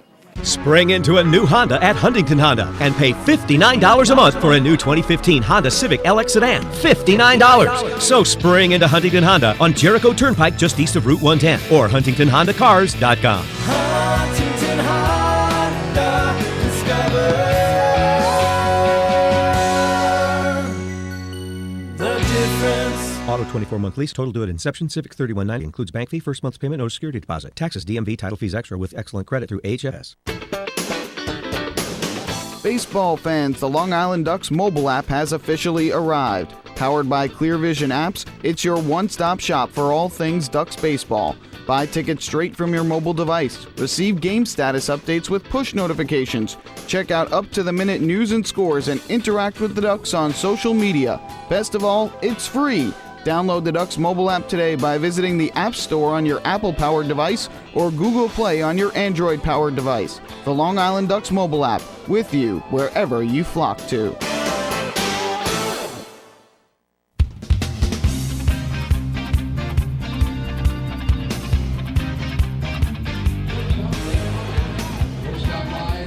Hey Ducks fans, the final out of the top of the third inning was the 15th out of tonight's ball game. Did you know that a 15-minute call to Geico could save you 50% or more on your car insurance? Get a free quote today. Call 1-800-947-AUTO. That's 1-800-947-AUTO or visit geico.com. So Brian Sabatella, as you heard Bullet Bob O'Tone announce to the Bethpage Ballpark fans in attendance here. Leads it off here for the Flock in the bottom of the third as they trail 1-0 to the Camden Riversharks. First pitch to the Long Island native is a ball, fastball up and away from Ryan Kulik. Kulik, 5'11", out there on the mound. Fastball tailing away, misses outside, 2-0. Reggie Corona on deck, followed by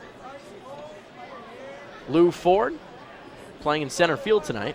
This pitch hit hard out to center field once again, not as far as his first at-bat, and Evan Crawford will settle under it and make the catch. A can of corn for Crawford out in center field, one away.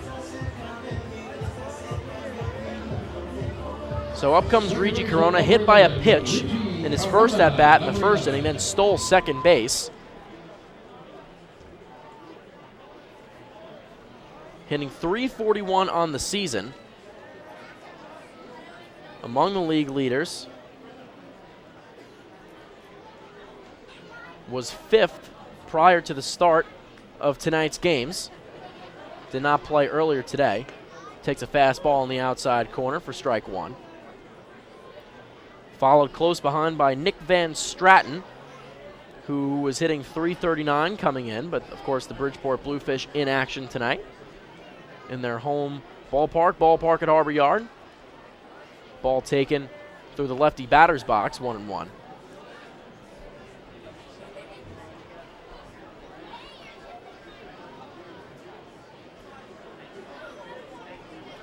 Corona switch hitter hitting from the right side. 1-1 count, and he hits one out into right field. Right there forward is Carlos Guzman, number 3. And he makes the catch for the second out, so 2 quick outs for Ryan Kulik here in the bottom of the third. Brings up Lou Ford.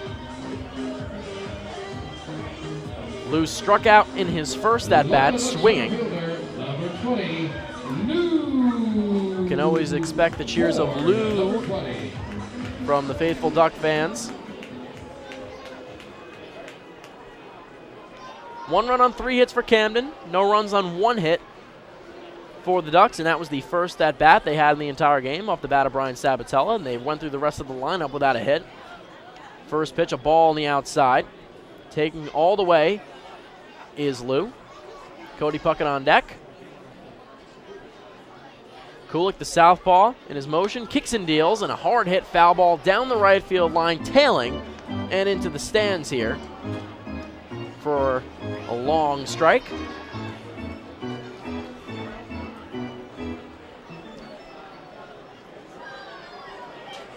Kulik actually started last season with the Riversharks, and then he was signed by the Colorado Rockies after just 3 games. The 1-1. Hit into left field, a base hit for Lou Ford. Lou pounces on the pitch. He sends a line drive out into left field, fielded by Ryan Strebe, and Lou's aboard with a 2-out single. Cody Puckett up to bat, the third baseman. Walked in his first plate appearance. So Kulik signed after 3 games in 2014 by the Colorado Rockies. And with Modesto and High A ball, AA Tulsa and AAA Colorado Springs combined to go 3-6 last season in 10 appearances.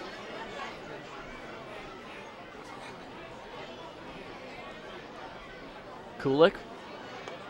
Curveball right over the middle of the plate. Puckett takes it for strike one. Nice off-speed, bending pitch from the New Jersey native. 29 years old. Checks on Lou at first base. He's going to throw over just to keep him honest. Lou, next to nothing of a lead, just takes a step and a half back over to first base safely.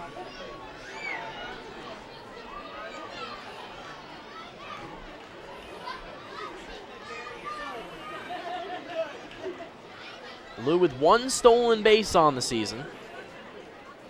At 38 years old, not as easy as it used to be for Lou to try to swipe one. 0-1 to Puckett. He swings, fists one out above the second baseman, Cecchini, and he settles under it easily. Did not even reach the outfield, and that's the third and final out of the inning. So Long Island goes down without much of a fight in the third.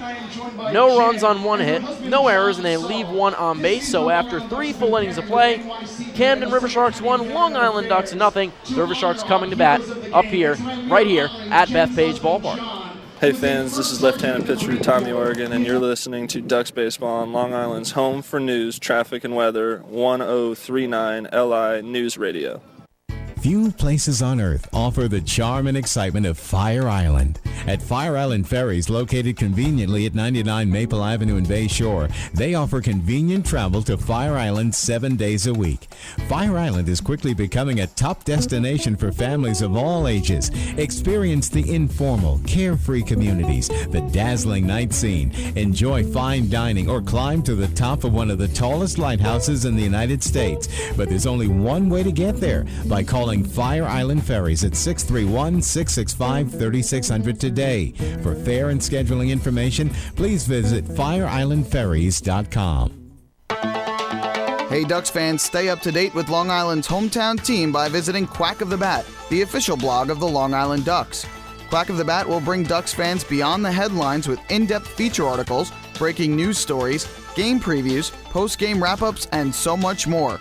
Interact with the team during the entire season through quotes directly from the players and coaches, as well as exclusive video clips and photos. Check out the blog today at quackofthebat.wordpress.com. Quack of the Bat, the official blog of the Long Island Ducks.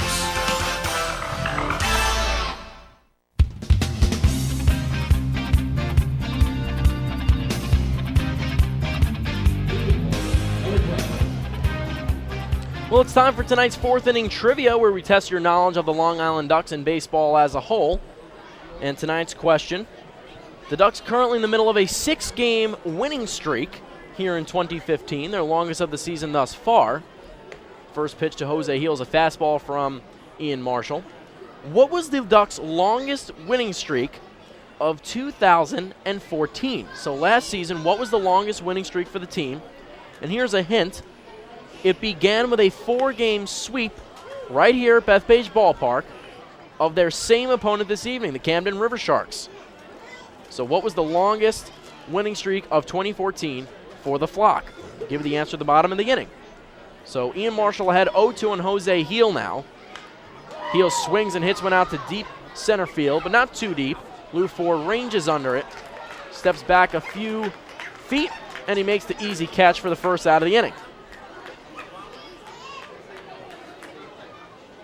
So now it's Norberto Cecchini. Second baseman number 32, Norberto Cecchini, number 32. Camden second baseman, 0 for 1 with the ground out. Still looking for his first hit as a Rivershark. He's gotten the start in all 3 games so far of the series. Called strike on a fastball in the outside corner. Cecchini's second stint with the Riversharks was an undrafted free agent signee of the Seattle Mariners in 2011. Off-speed pitch low and in the dirt from Ian Marshall. Played in 17 games in the Arizona Rookie League for the M's, hitting .261. Grounded out his first at bat. Swings and chops one foul back behind home plate. Just got a piece of it off the end of the bat. Count goes to 1-2.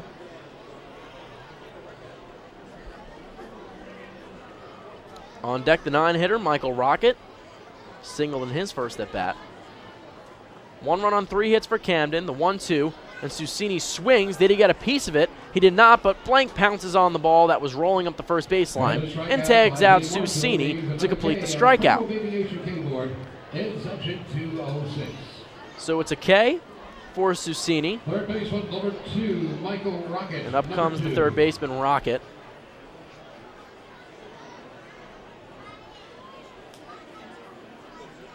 So Marshall's line right now, 3 2/3, 3 hits, 1 run. It was earned, 3 walks and 3 strikeouts. First pitch to Rocket is foul back over home plate. A nice grab by a fan here right in front of the press box. One-handed grab and a well-earned baseball to go home with. 0-1 the count. He kicks and deals. Fastball low and in. That Rocket goes chasing, and he sends it foul and out of Bethpage Ballpark on the right side. So a nice quick inning here for Marshall if he can get this last strike to Rocket. Ball lofted out into right field, ranging over his Prentice Redmond. Looks like it's going to fall. Will it stay fair? It does not. First base umpire David Speranza puts his hands up as soon as the ball hit the grass. He had his eye on it the whole way. It looked like it was going to drop fair. Prentice Redmond would not have had enough time to get there. Would have been a base hit, possibly a double for Rocket. But it's a moot point, and the ball falls dead in foul territory down the first baseline. So the count stays 0-2. 2 out here. Number 2, Rocket the pitch. Ball skips about 10 feet in front of home plate and then past Mike Blank for ball 1. Looked like maybe an off-speed pitch that just Marshall was not able to control, slipped out of his hand possibly, and it skipped toward the backstop for the bat boy to go retrieve.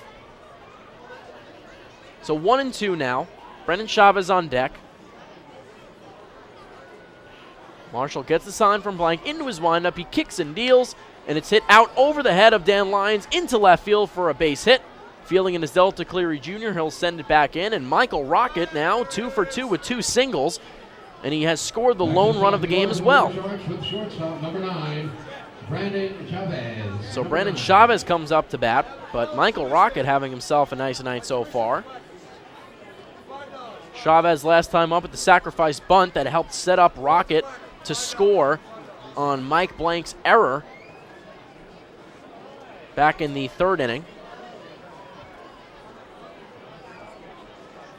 First pitch is a fastball just above the belt, but no called strike from Warren Nicholson. Marshall wanted it. 1-0.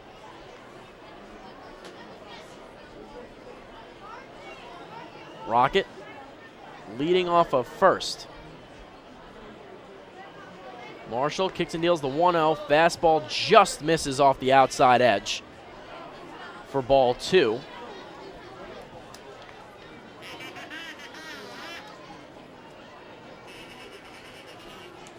Rocket on the season for Camden as Marshall deals a off-speed pitch low and in for ball 3. So far on the season for Rocket with Camden, he has no stolen bases.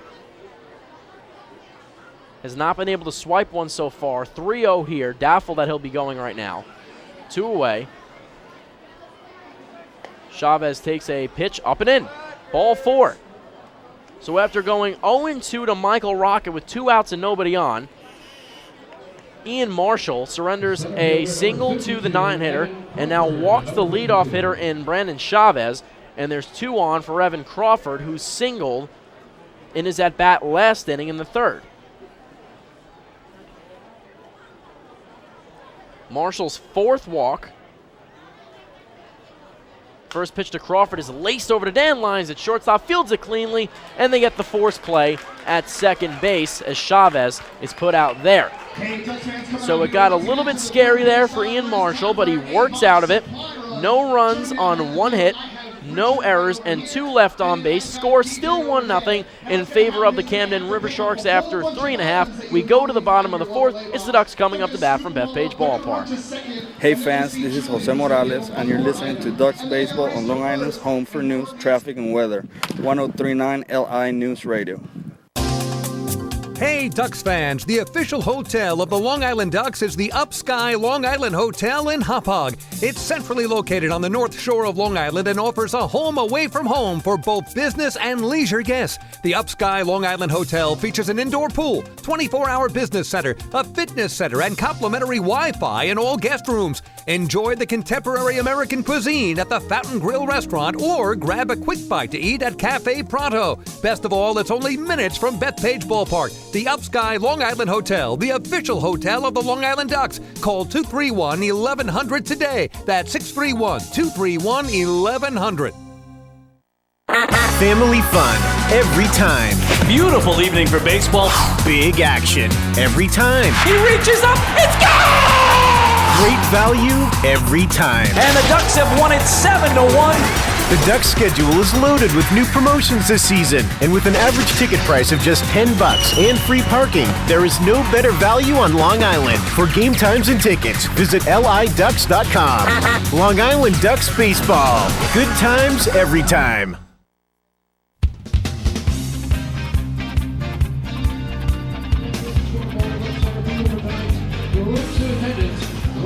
Well, it's time for the answer to tonight's 4th inning trivia question, where we test your knowledge of the Long Island Ducks and baseball as a whole.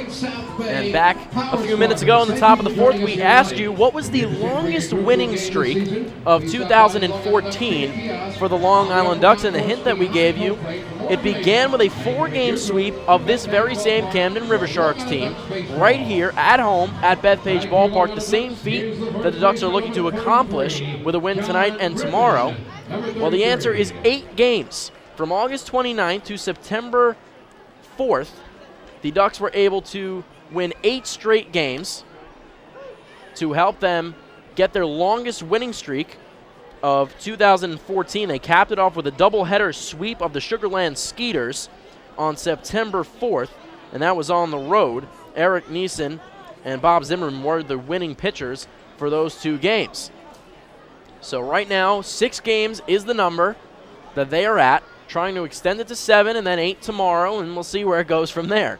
John Griffin in a 1-1 count here facing Ryan Kulik takes a fastball low at the ankles, 2-1.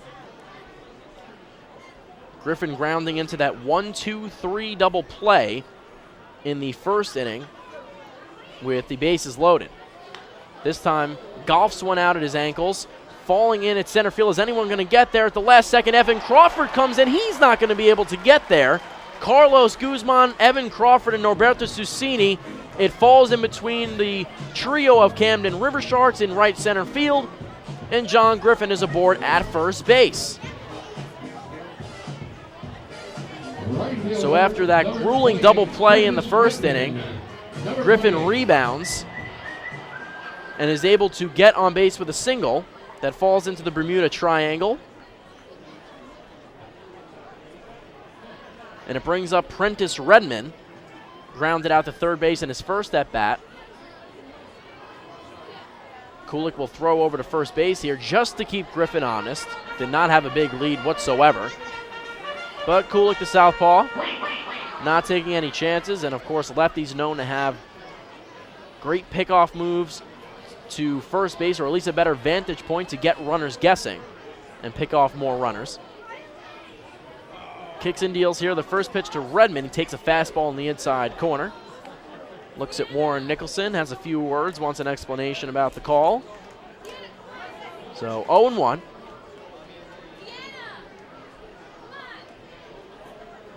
Griffin still a small lead, held on by Joel Guzman at first base. Redmond, the 0-1 from Kulik, is taken for a ball, low and away. 1-1 the count now. On deck, Delta Cleary Jr. Redmond with 14 walks on the season.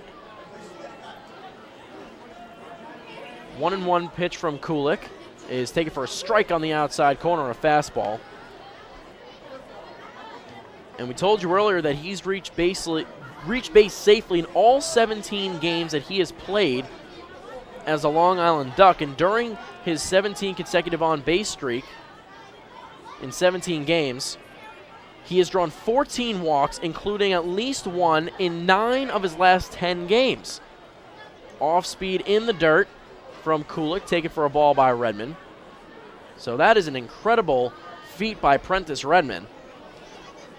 Not only has he reached base safely every single game he's been in a Long Island uniform, but in the last 10 games, he has walked at least once in 9 of the last 10. 2-2 from Kulik. Redmond swings, and it's a hard worm burner to third base. Fielded cleanly by Rocket. They throw to second for one, on to first. The double play is completed by the Camden Riversharks, and there's 2 away. Susini with the nice turn at second base over to Joel Guzman. So it's a 5-4-3 for Redmond. And it brings up Delta Cleary Jr., who's 0 for 1, hitting .333 now. .333 on the year. He's the left fielder.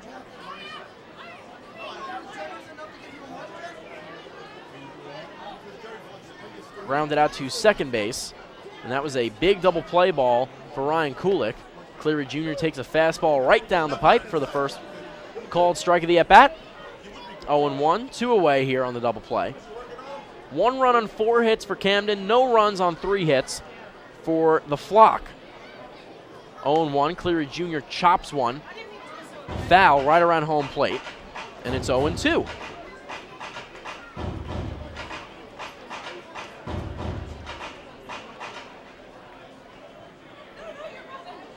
Fans awaiting the Pyrotechnico fireworks extravaganza to come during postgame. Hopefully it's accompanied by a Ducks W, and it'll be their 7th straight if so. The 0-2 from Kulik to Cleary Jr. Golfed out into left field. Ranging in is Strebe. It's not gonna get there in time. It falls in right in front of the shoes of Strebe. Evan Crawford was coming in to try to grab it himself. Neither of them able to get there, and it's a bloop single for Delta Cleary Jr. Long Island catcher, number 9, Mike Blank. Number 9. So just like last inning, or in the top of this inning, I should say, in the top of the 4th, it was an 0-2 count with 2 out to a batter for Ian Marshall, and Rocket singled to left field. It was a bloop single. And then there was a walk to Chavez to make it first and second. So let's see if Mike Blank can follow up that trend. So Cleary Jr. has the single. Let's see if Blank can get on base as well and do the exact same thing that the Riversharks did in the top of the 4th. 0-2, 2 out to 2 base runners. Set at the letters is Kulik. Checks on Cleary Jr. Now deals. Hit high in the infield by Blank. Ranging under it is Susini. He loses track of it and it falls. Susini completely lost track of the baseball up in the air. The wind playing games with the ball as it falls right behind him in shallow right field. And the Ducks have first and third with Dan Lyons coming to the plate. So that has to be a hit. It is. 5 hits now for the Ducks. Just a bizarre play. Susini looked like he was under it the entire time, and at the last second, the wind blows it from right to left, and it falls. So back-to-back singles. And with 2 outs, Cleary Jr. was running all the way. Doesn't have to worry about tagging up for anything with the 2 outs in the inning. So first and third, Dan Lyons, the batter. Takes a fastball low. Dan now in his 5th year on Long Island. A chance to tie this one up, or depending on the type of hit, maybe even take the lead for Long Island. As they completely get lucky there. That Susini misses the easy infield pop-up. So it's up to the Ducks offense to take advantage of the blunder from Camden. The 1-0. Fastball on the outside, swinging and chopping it foul, just foul, down the first baseline is Lyons. Guzman fielded it, and it was close. So it'll be a 1-1 to Dan Lyons. We'll pause 5 seconds for station identification.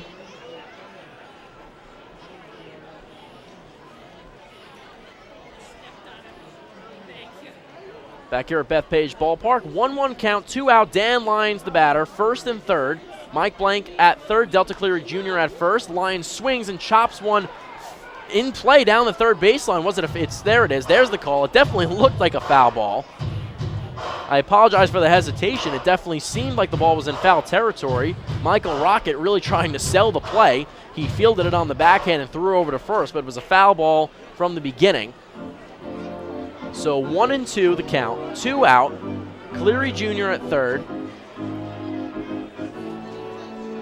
And Lyons, who earlier today had a hit and a run, he walked as well, will try to get his team on the board for the first time tonight.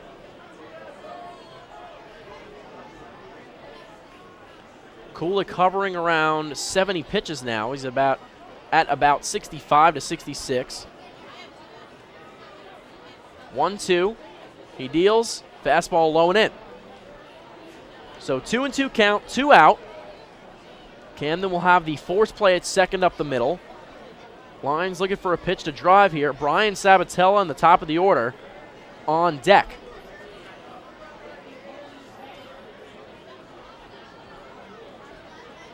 Kulik comes set at the letters, checks on Blank quickly, lifts the leg in an off-speed pitch, looked like a curveball that just got away from him, will make the count full.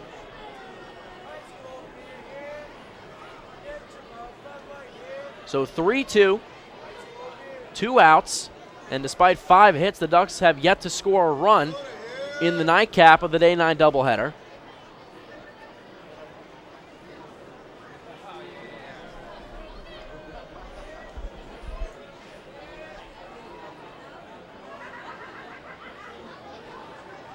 Kulik comes set once again. The full count coming up here. Blank takes off for second. Lyons hits a dribbler to second base.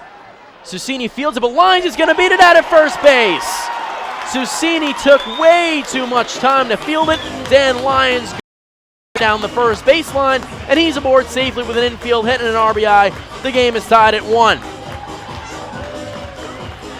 And that's the type of player that Dan Lyons is. He will play out every single ball no matter what. He goes sprinting down the first baseline right through the bag. And Delta Cleary Jr. crosses home to tie the game at 1.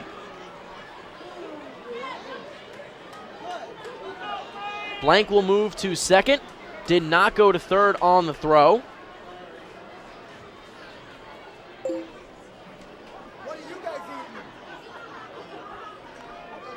Sabatella's first pitch fouled back toward behind home plate toward the backstop. So Norberto Susini drops an easy infield fly ball, fails to charge a slow roller from Dan Lyons that he beats out for Long Island's first run of the game and has single-handedly kept this inning going. Blank jumps off a second. Sabatella goes around on the low and inside off speed pitch that actually landed in the dirt, but the bat went through the zone, 0-2 count.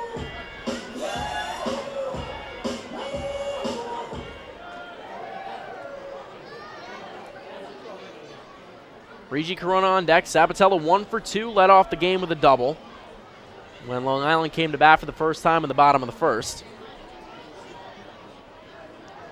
Blank a decent lead off of second. Lyons a 2 to 3 step lead off of first. The 0-2 swing and hit out into right field. Settling under it is Carlos Guzman. He finally makes the catch for out number 3. But not before the Ducks are able to strike for 1 run, the tying run. The game is now tied at 1. 4 hits in the inning for the Ducks. And after 4, the score is tied at 1. We go to the top of the 5th here.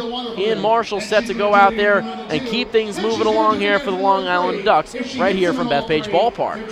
Hey fans, this is Sergio Perez, and you're listening to Ducks Baseball on the Long Island home for news, traffic, and weather. 1039 LI News Radio. Beautify your patio, walkway, driveway, or pool surround with Nicolak paving stones and walls. Nicolak's specially formulated paver shield offers extra surface wear protection and color enhancement throughout the thickness of the paver. Paver shield guarantees that your pavers will look great for years to come. Bring home the elegance with Nicolak. Visit the Nicolak Design Center, Sunrise Highway, Lindenhurst, or Nicolak.com. Let Nicolak pavers pave your way. Enjoy the ultimate VIP fan experience at Bethpage Ballpark this season by taking in a Ducks game from the brand new Trout Town Fan Can. Presented by Roscoe Beer Company, the Fan Can is available for rental at all Ducks home games. It features 12 Dream Seat theater-style padded seats, beverage holders, an air-conditioned atmosphere, and an incredible view of the game. Packages are now available with food and beverage included. To reserve your Fan Can outing today, call the Ducks Group Sales Department at 631-940-3825. The Trout Town Fan Can at Bethpage Ballpark. Your VIP experience has arrived.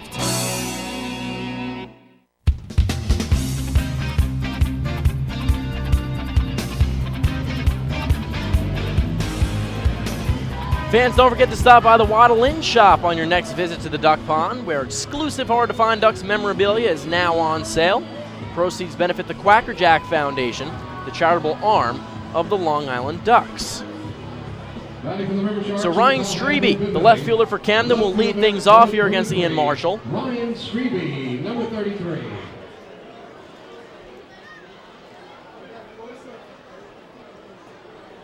So Ian Marshall into his windup. First pitch to Strebe of the at-bat is up and in, a fastball. And Strebe backs away from 1-0. Marshall threw 4 innings, 4 hits, a run. It was earned. 4 walks, though, and 3 strikeouts. He's faced 20 batters. Into the windup, the 1-0. Fastball just low and inside. Warren Nicholson not giving Marshall that pitch all game long. Mike Costanzo will follow up Strebe. Strebe 9 doubles so far in the season. There's a fastball for Marshall low and in. Strebe with his 12th walk of the season back in the 3rd inning, with a decent possibility of making it 13 right here. The 3-0 from Marshall is a fastball right down the middle of the plate, 3-1. So Marshall keeps the at-bat going. Marshall at about 80 pitches now.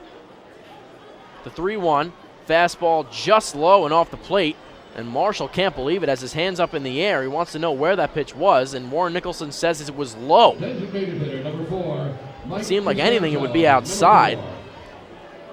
But regardless, a walk to Ryan Strebe, his 2nd of the game, his 13th of the season. And Camden gets the leadoff batter on base in the top of the 5th in a 1-1 game. 4 hits for the Riversharks, 6 for the Flock. First pitch to Brandon Chavez, the Camden shortstop, is a fastball low. And that lower part of the strike zone, very hard for Ian Marshall to find right now, at least the version of the strike zone from Warren Nicholson. The 1-0, Chavez takes a fastball right down the heart of the plate. 1-1.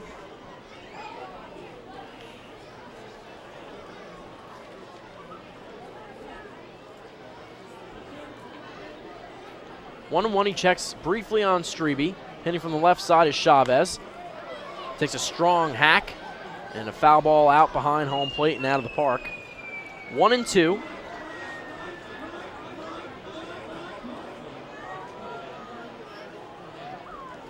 Strebe has not attempted to steal a base.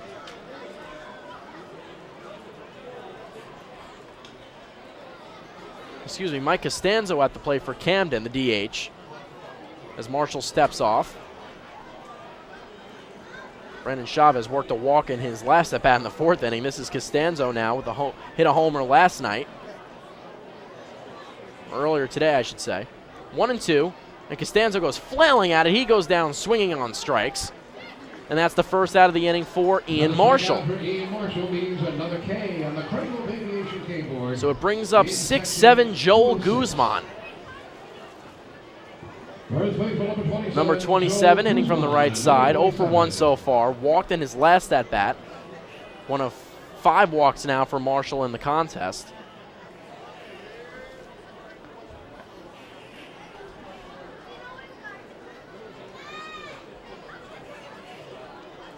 Guzman 5 for 11 in the last series for Camden against the Southern Maryland Blue Crabs. First pitch swinging, and he chops a foul ball off home plate.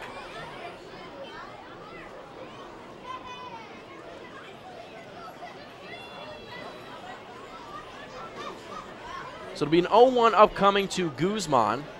And as we said, coming up next week, a crucial 4-game set with the first place Somerset Patriots in New Jersey for the Long Island Ducks. The 0-1 for Marshall to Guzman, swung and hit into the gap in right center field, ranging over is Lou Ford. Is he going to get there? He won't. He slides and it rolls all the way to the wall. Rounding third and going home is Ryan Strebe, and aboard at second base is Joel Guzman. The Camden Riversharks take a 2-1 lead here on the top of the 5th off the bat of Joel Guzman. Lou gave it his best shot. He was sprinting full speed ahead into the right center field gap, was not able to get there. Right fielder number 3, Carlos. And it is a RBI double for Joel Guzman, and the Riversharks have a lead here. Once again, it brings up Carlos Guzman. So Strebe goes all the way from first to home. First pitch from Marshall to Guzman in this at-bat is a called strike, fastball in the outside corner. Nice job by Strebe, the left fielder, to stretch that out. Cross with plenty of time, though, with the ball rolling all the way to the P.C. Richard & Son side in deep right center field. Second pitch from Marshall is a ball, 1-1. So it's the 5th hit of the ball game for the Riversharks, and it's a big one. The 1-1, foul ball, left field side, and looks like it's on the roof. Nope, comes back and bounces onto the concourse. An easy short hop souvenir for one fan on the concourse. Second strike for Marshall on Guzman.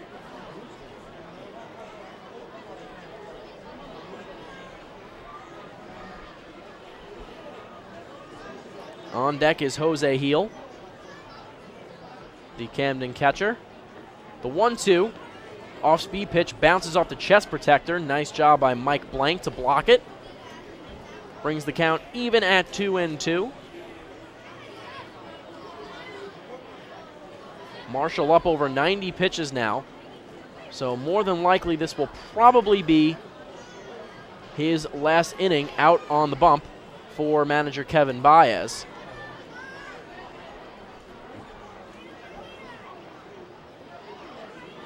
This one hit hard on the ground, up the middle. Reggie Corona, the sliding backhanded play. The throw to first is not handled by John Griffin. It scoops off of his glove and into foul territory, but the slow-footed Joel Guzman will not try to go home from third.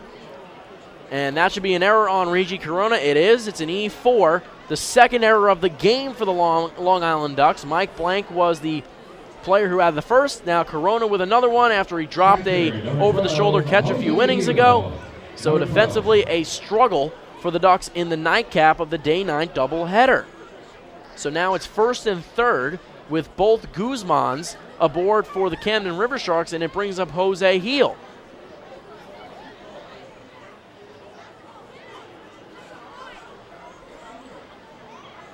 Double play in effect up the middle. Heel takes a fastball low and away for the first ball, 1-0. Griffin gave it his best shot, just was not able to get enough leather on it. It took a lot of running for Corona to even get the ball. He slid onto a knee with the backhanded play, and the off-balance fading away throw was just too weak from deep in the hole up the middle. Strike right down the middle for me and Marshall. A fastball, 1-1, 1 out still. Give Reggie credit for getting to the ball in the first place. Unfortunately for Long Island, Joel Guzman, who was going second and third, is not very fast. Another fastball just too low in the zone. Marshall staring in at home plate. Looked like he wanted that one as well. Warren Nicholson really squeezing Marshall in the bottom part of his strike zone.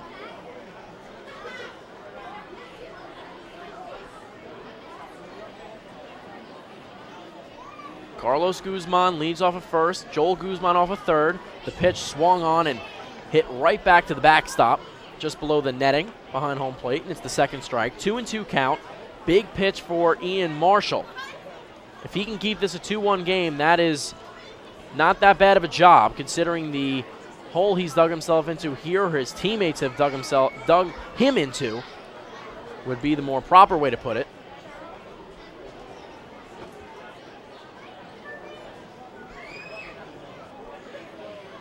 Heel steps out.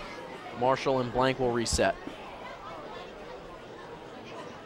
Heel up to 297 now on the season, had a single, and Marshall steps off once again. He and Blank have had times throughout this game where they've had trouble being on the same page. They've had to cycle through the signs. Now he comes set of the belt. Jumping off of second is Carlos Guzman. He's going to go to second without a throw. It's an easy stolen base for him. So now it's second and third, full count for Jose Heel.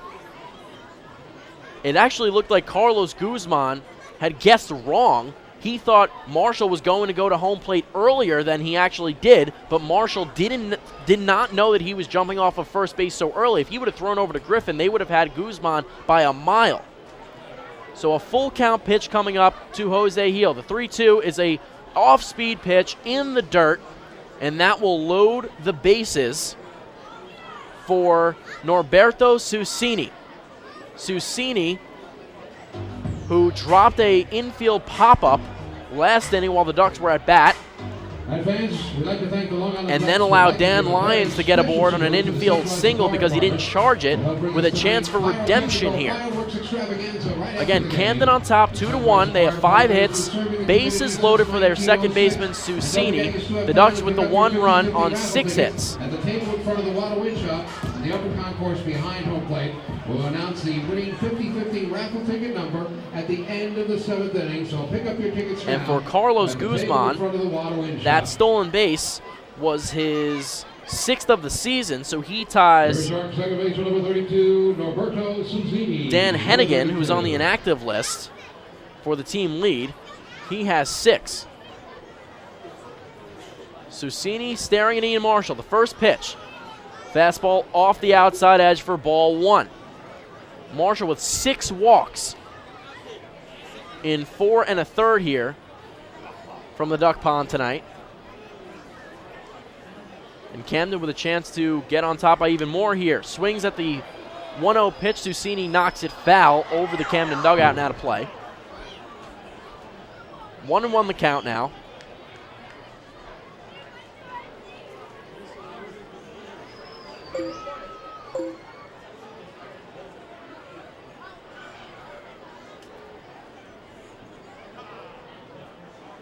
One's across the board, 1-1 count, 1 out. Marshall deals, and it is in on the fists of Susini.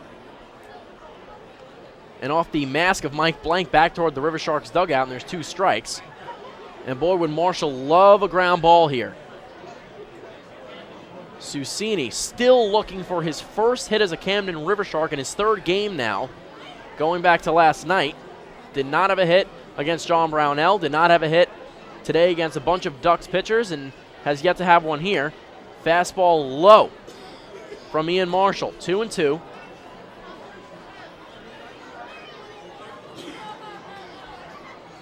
And we told you Carlos Guzman tied for the team lead in stolen bases. That number was held by Dan Hennigan. He is not on the inactive list. He was signed by the Los Angeles Dodgers, so another player from the Atlantic League being signed to a team in the MLB.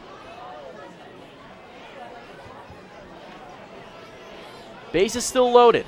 Joel Guzman off of third. The 2-2 from Marshall is a fastball that just misses off the outside corner. And Ian Marshall, you can tell just by his body language, he really wanted that pitch.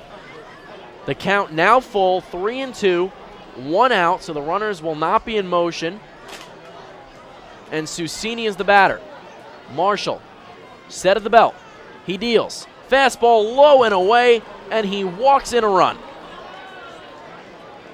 Ian Marshall on the 3-2 count throws a fastball that tails through the righty's batter's box, and Norberto Susini is aboard with a bases-loaded walk, and it's 3-1 in favor of the Camden Riversharks.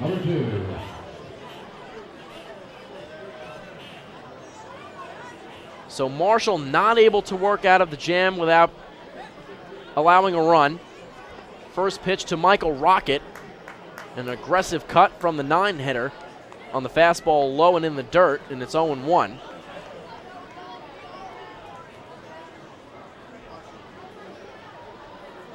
So Susini gets the RBI and the bases-loaded walk.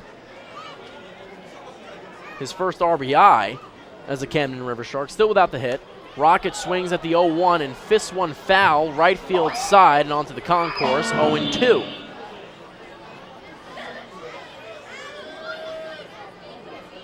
So Joel Guzman gets the run, the third run for Camden. He scored from third. All the runners advance.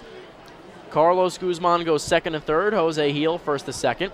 Marshall set at the belt. The 0-2 to Michael Rocket, who's 2 for 2. And he swings and misses. Did he get a piece? They say he did not. Warren Nicholson says it's a strikeout, and Rocket, after 2 straight singles in his first 2 at-bats, is struck out by Ian Marshall, the second out of the inning here in the top of the 5th. Back to the top of the order for Camden. So Riversharks will now go to Brandon Chavez, their shortstop, top of the order.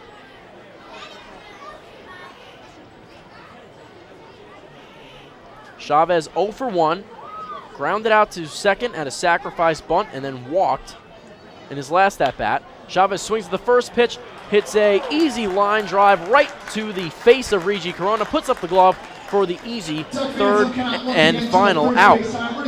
But not before the Camden Riversharks strike for 2 more runs.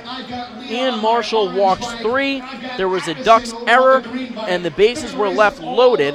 There was just 1 hit in the entire inning, and it was from Joel Guzman, but it works out in favor of the Camden Riversharks. They are on top 3-1 with the Long Island Ducks coming up to bat here in the bottom of the 5th. Hey fans, this is Bud Harrelson, and you're listening to Ducks Baseball on Long Island's home for news, traffic, and weather, 103.9 LI News Radio.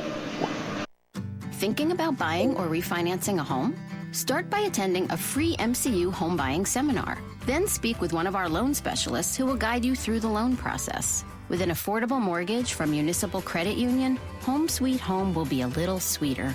Call 212-238-3521 or visit nymcu.org to apply for your mortgage today. Municipal Credit Union. Strong, trusted, growing. Municipal Credit Union is an equal housing opportunity lender.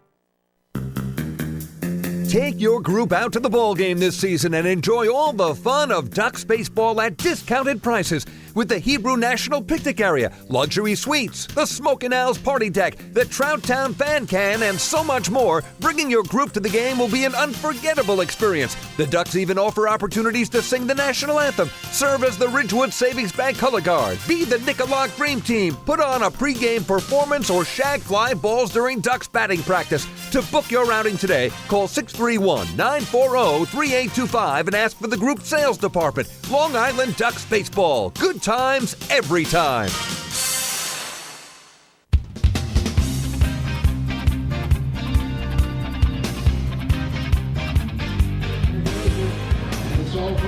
And we're back at Bethpage Ballpark. Chris Buckley here with you, bringing you all the play-by-play action. We go to the bottom of the 5th. The Camden Riversharks on top of the flock, 3-1. Camden puts up an earned run, an unearned run as well. In the top of the 5th, we'll go to the out-of-town scoreboard update. Right now at the ballpark at Harbor Yard, it's the Bridgeport Bluefish 7 and the Sugarland Skeeters, the visiting team, 3. So Bridgeport up 4, trying to keep pace with the Long Island Ducks.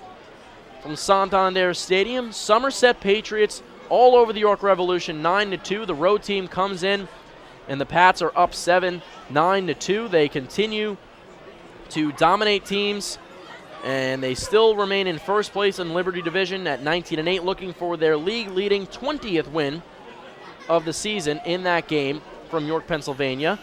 1-0 pitch to Regi Corona from Ryan Kulik is a ball, 2-0. Top of the 6th from Regency Furniture Stadium, Southern Maryland Blue Crabs welcoming the Lancaster Barnstormers, 1-1 in that contest, which brings us back to here, the only other game in action right now around the Atlantic League, the final game in action, as the fastball in the outside corner from Kulik is a strike called on Regi Corona.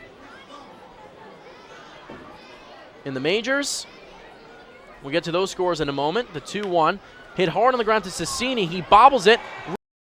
Now throws over to Joel Guzman for the first out of the bottom of the 5th inning. Regi Corona hit a cue shot that ate up Cecchini, but he rebounded and made the play over to first base for the first out. So that brings up Lou Ford. Earlier today at the stadium, the Yankees getting walloped by the Texas Rangers, 15-4. The Rangers put up 15 runs on 15 hits. Nick Martinez moves to 4-0 on the season, a 1.96 ERA. And for a while, the Yankees were being one hit, and the lone hit was an infield single from Alex Rodriguez. Prince Fielder 3 for 4 with yet another homer, 3 RBIs. Didi Gregorius homers for the second night in a row for the Bombers, went 2 for 4. As for the Mets, they also lose. 1-0 to Lou Ford. Fastball on the outside edge, misses, 2-0. On Harvey Day, he suffers his second loss of the year as the Bucks take down the Amazons at PNC Park 8-2. Harvey really struggled in that one. Fastball outside again, Lou Ford now 3-0. A.J. Burnett, 7 innings, an earned run and 5 hits against the Mets, who scored just those 2 runs on 7 hits. Burnett goes to 4-1, an ERA of 1.37. 3-0 to Lou Ford is a fastball on the inside corner. Burnett struggled mightily last season, has really turned it around for the Pirates. NHL action, Chicago Blackhawks welcome the Anaheim Ducks as Lou Ford draws a walk on the 3-1 pitch. Trots down to first base. So that is another Municipal Credit Union walk with a purpose. Every time a Ducks batter walks, the Quackerjack Foundation wins. So Cody Puckett will be the batter. No score, as I mentioned, between the Chicago Blackhawks and the Anaheim Ducks from the Windy City in that Western Conference matchup. Ducks on top 2-1 in that series. Rangers and Lightning with the night off after the Rangers win last night. First pitch to Cody Puckett, a ball. Fastball low and away. 1 out. Bottom of the 5th inning here at Bethpage Ballpark. 3-1 Camden on top of the home team, the Long Island Ducks.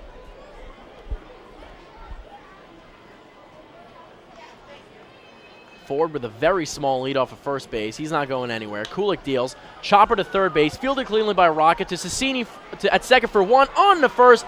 Double play. Cody Puckett grounds into the 5-4-3 double play around the horn. And Ryan Kulik works out of the walk to Lou Ford and keeps the score at 3-1. So we go to the top of the 6th inning. Camden Riversharks coming up to bat when we come back. Hey fans, this is left-handed pitcher Carmine Giardina, and you're listening to Ducks Baseball on Long Island's home for news, traffic, and weather. 1039 LI News Radio. The results are in. PSEG Long Island is delivering 99.9% reliability. We got there by strengthening equipment and clearing trees along power lines across our area. And our new outage management system will continue to ensure improved communications and faster restoration. 99.9% reliable. It's one more way we're serving you better. Discover how we're improving every day to bring you better service at www.psegliny.com/reliability. Baseball fans, the Long Island Ducks mobile app has officially arrived. Powered by Clear Vision apps, it's your one-stop shop for all things Ducks baseball. Buy tickets straight from your mobile device. Receive game status updates with push notifications. Check out up-to-the-minute news and scores and interact with the Ducks on social media. Best of all, it's free. Download the Ducks mobile app today by visiting the App Store on your Apple-powered device or Google Play on your Android-powered device. The Long Island Ducks mobile app, with you wherever you flock to.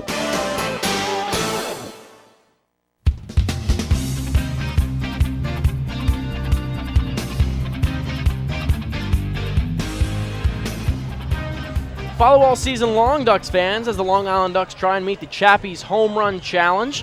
If the Ducks hit 100 home runs, Chappie's Funeral Homes will donate $5,000 to the Quackerjack Foundation. Chappie's Funeral Homes, where caring for others is our family tradition. Right now, the Ducks with 17 team home runs on the season so far.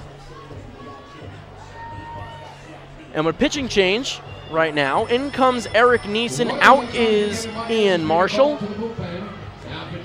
The final line for Marshall, 5 innings pitched, 5 hits, 3 runs, 2 of them earned. He walked 7 Camden Riversharks and struck out 5, had 1 wild pitch, 109 pitches, just 60 strikes.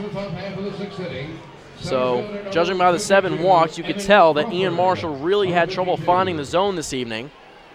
So, Kevin Baez elects to go with Eric Neeson in his place, the southpaw. And that pitch up and in, the first pitch to Evan Crawford. So 2 teammates, former teammates, going at it here. Crawford 1 for 2. Takes a fastball right down Broadway. We will get you Eric Neeson's numbers on the year so far for Long Island. It's the 1-1 to Crawford. Swing and a miss. Change up on the outside corner, and Crawford swings right through it. Neeson 1-2 with a 5.91 ERA. This just his second relief appearance. In 5 games, he started 4. 28 hits in 21 1/3 off speed pitch, low and in the dirt on the outside. Nice play by Mike Blank. 2-2 count now. 28 hits through 21 1/3. 19 runs, 14 of them earned, 13 walks with 23 strikeouts. Has allowed a tie for the team high in home runs with 4. He's tied with Mark Rogers. That one fouled down the right field side by Evan Crawford.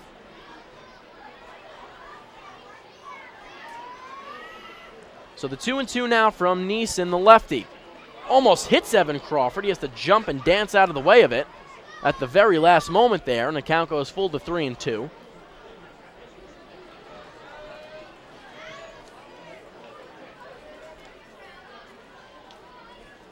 And it's another walk for Evan Crawford on the 3-2 pitch. Neeson walks him. So the speedy playing center field tonight for the Riversharks is aboard at first. Neeson's last appearance, he got the win on May 19th, pitching 2 1/3 innings, gave up 1 hit, 1 run, 3 walks, and 3 strikeouts.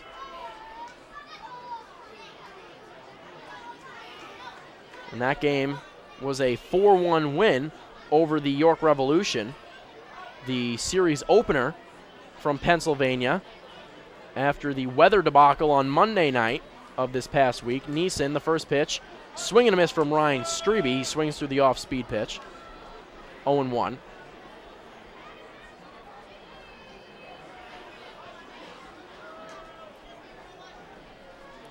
Crawford, who stands at first base. 7 steals on the year so far. Off-speed pitch from Neeson. Watches it go by, does Ryan Strebe. And those 7 steals combined between his time with the Long Island Ducks and the Riversharks for Evan Crawford. So no out, 1-1. Strebe watches a fastball go by at the letters for a ball, 2-1.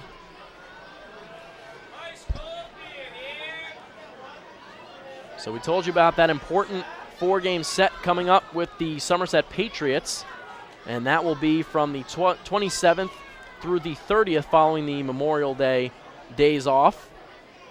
And then the Ducks will return home for a Sunday, Monday, Tuesday matchup with the York Revolution. That's a fastball up and out to Ryan Strebe. Count goes to 3-1. So that'll be May 31st, June 1st here Monday night at Bethpage Ballpark. And then Tuesday night, June 2nd. Both of those final two games, 6:35 start times, and Strebe takes a fastball on the inside corner, which brings the count full once again. So 2 straight full counts from Eric Neeson, 1 to Evan Crawford. He walked him. Let's see what happens with Ryan Strebe, the Camden left fielder. Strebe's already walked twice. He's walked in his last 2 at-bats. He has 13 now on the year.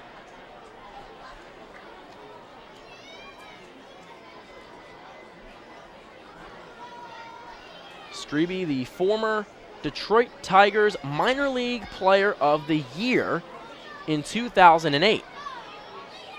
The 3-2 from Neeson is low and inside at the shoelaces of Strebe. He will trot down to first base. First and second now, and Mike Blank wants to have a quick talk with the southpaw Neeson, who has walked 2 straight batters to start his outing here on Saturday night. So make it 14 on the season for Strebe. Walks on the season. 3 straight in this game. Evan Crawford goes to second, so now Mike Costanzo, who has struck out 3 straight times, all of those courtesy of Ian Marshall, in danger of the golden sombrero. First pitch to him, off-speed pitch low and away in the righty batter's box for ball 1. The dreaded golden sombrero. 4 strikeouts in a game for batters. The last thing you ever want to hear, but possibly even worse, the platinum sombrero. 5 strikeouts. Fastball on the inside corner for strike 1. Brings the count even at 1.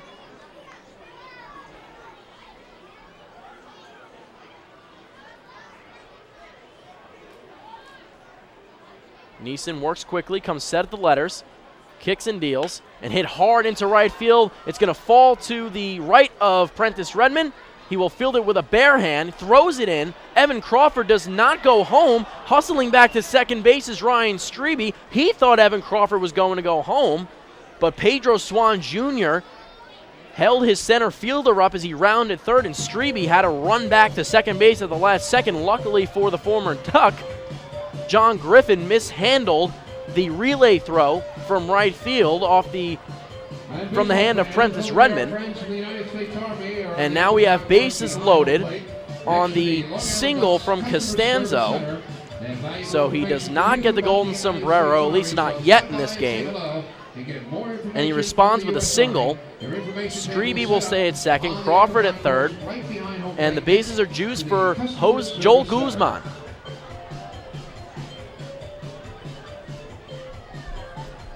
Guzman just 1 homer on the year, 12 runs batted in, or 13 runs batted in, actually had the RBI double his last time up, came in with 12 runs batted in. So Eric Neeson in a hole here. Bases loaded, nobody out. Joel Guzman up at the plate. First pitch, a fastball that nails the outside corner. Needed that strike to start off Guzman. 3-1 is the score, but Camden certainly in position to make it a lot more here. Neeson comes set. Griffin playing off of first. And this one hit out into center field. Lou Ford ranging back. He has to go to about a couple feet in front of the warning track.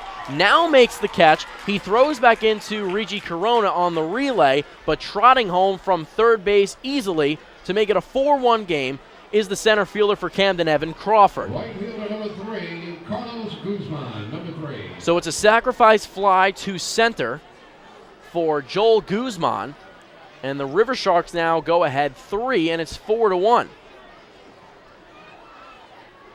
Lou really had to run back. Guzman gave that one a ride. So it's first and third now. Strebe at third. First pitch to Carlos Guzman is a fastball up and in, taken for a ball. And still over at first is Mike Costanzo. He did not go to second on the throw, and that was easy to see as Ford quickly got the ball back in to Rigi Corona, who was standing in shallow center. Fastball on the outside corner to the lefty hitting Guzman, a called strike from Warren Nicholson.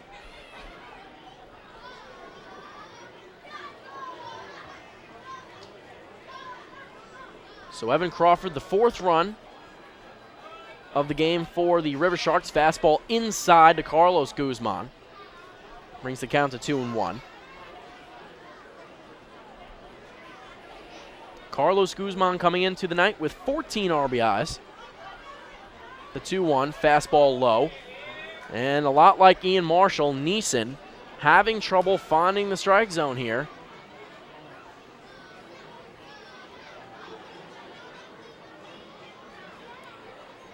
Three and 1 is the count.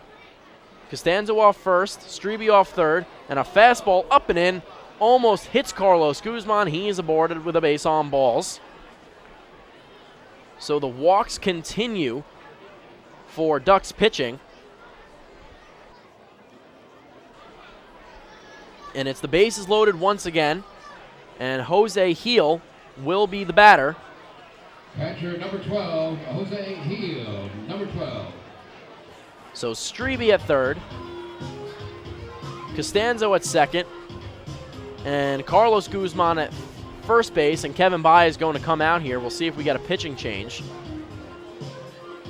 And we will. So Eric Neeson's day is done. He loads the bases, and we'll tell you all about the pitching change when we come back. Once again, the Camden Riversharks on top of the Long Island Ducks here at Bethpage Ballpark, 4-1.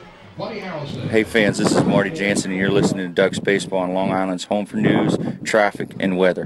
1039 LI News Radio. North Shore LIJ Southside Hospital in Bayshore is the healthcare heart of our community. We provide outstanding healthcare right here at home with centers of excellence in cardiology, orthopedics, neurosciences, women's health services, and much more.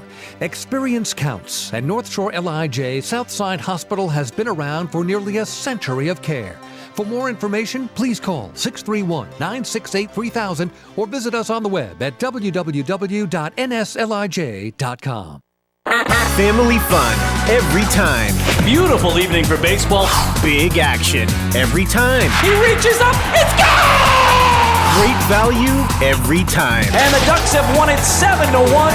The Ducks schedule is loaded with new promotions this season, and with an average ticket price of just $10 and free parking, there is no better value on Long Island. For game times and tickets, visit liducks.com. Long Island Ducks Baseball. Good times every time.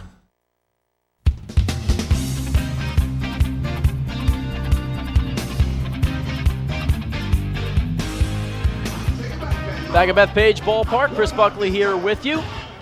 4-1 Camden Riversharks on top of the home team, the Long Island Ducks. And Ian Marshall's day is done. Or excuse me, Eric Neeson's day is done.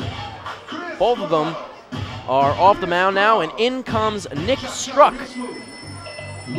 His second appearance of the day, the Damascus, Oregon native. Pitched earlier today in the first game, went 1 inning and wrapped up the win. Surrendered just 1 hit, no runs, no walks, did not strike out anyone. Relatively clean inning for Struck. But that was a much different situation than we have right now. He comes in a huge jam, 1 out, with his team down 3 after Eric Neeson loaded the bases. Struck comes in, and the pitch fouled into the ankles of Mike Blank and back toward the backstop for the first strike. So 0-1 the count. 1 away here. Jose Heel is the batter. 1 for 2 in the game so far. Had a single, and he did walk once in his last at-bat. Struck comes set at the belt. Lifts the leg and kicks and deals. Did he hit Heel? He did. Nick Struck hits Jose Heel on the elbow, and that will bring in another run. It's 5-1 Camden, and the Ducks pitching continues to lose control. Heel will shake it off and walk down to first base. And Norberto Susini, who in the 5th inning came up with the bases loaded, drew a walk, an RBI walk with the bases loaded, has another chance to do the same here. takes a first pitch fastball on the inside corner for a strike. So that first run will go to Eric Neeson, who walked 3. Susini, the 0-1, swings through a changeup on the inside corner, and it's 0-2.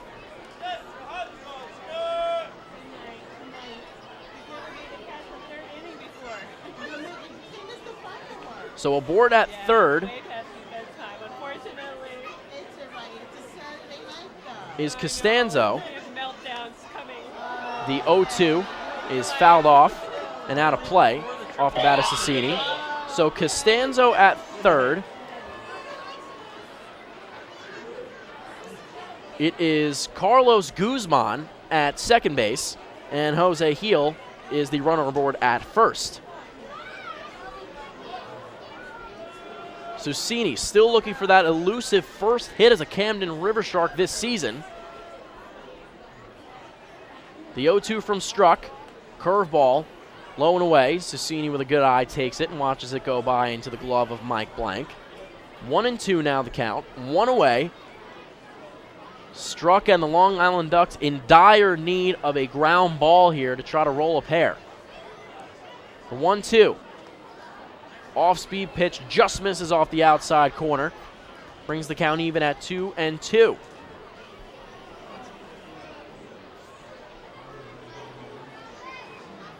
Struck just trying to limit the damage here with his team down 5-1 now in the top of the 6th. Susini swings, gets jammed, and fists one foul over the Camden dugout and out of play.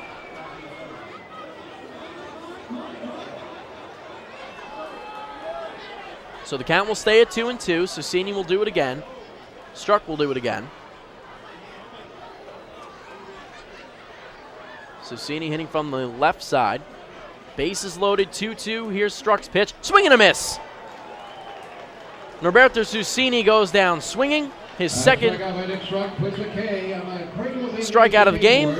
And Nick Struck has 2 outs here in the top of the 6th and is just 1 out away from limiting the damage as much as he can. Did hit Jose Gil to bring in another run, but that was not charged to his name. But it's Michael Rocket, now the batter, who has 2 singles already, has scored a run, struck out in his last at-bat. First pitch is a off-speed pitch, low and away. That's backhanded by Mike Blank, 1-0.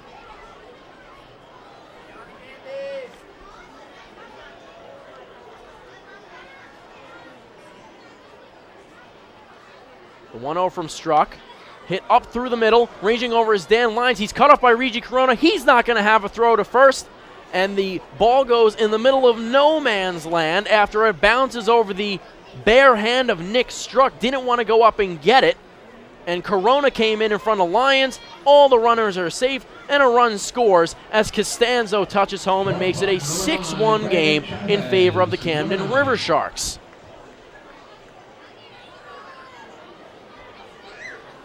The ball was a short hop right over the open hand of Nick Struck. It looked like Dan Lyons was going to come across and try to get a throw, but Regi Corona came in at the last second and cut him off, and by that point it was too late as the speedy Michael Rocket was aboard with an infield single.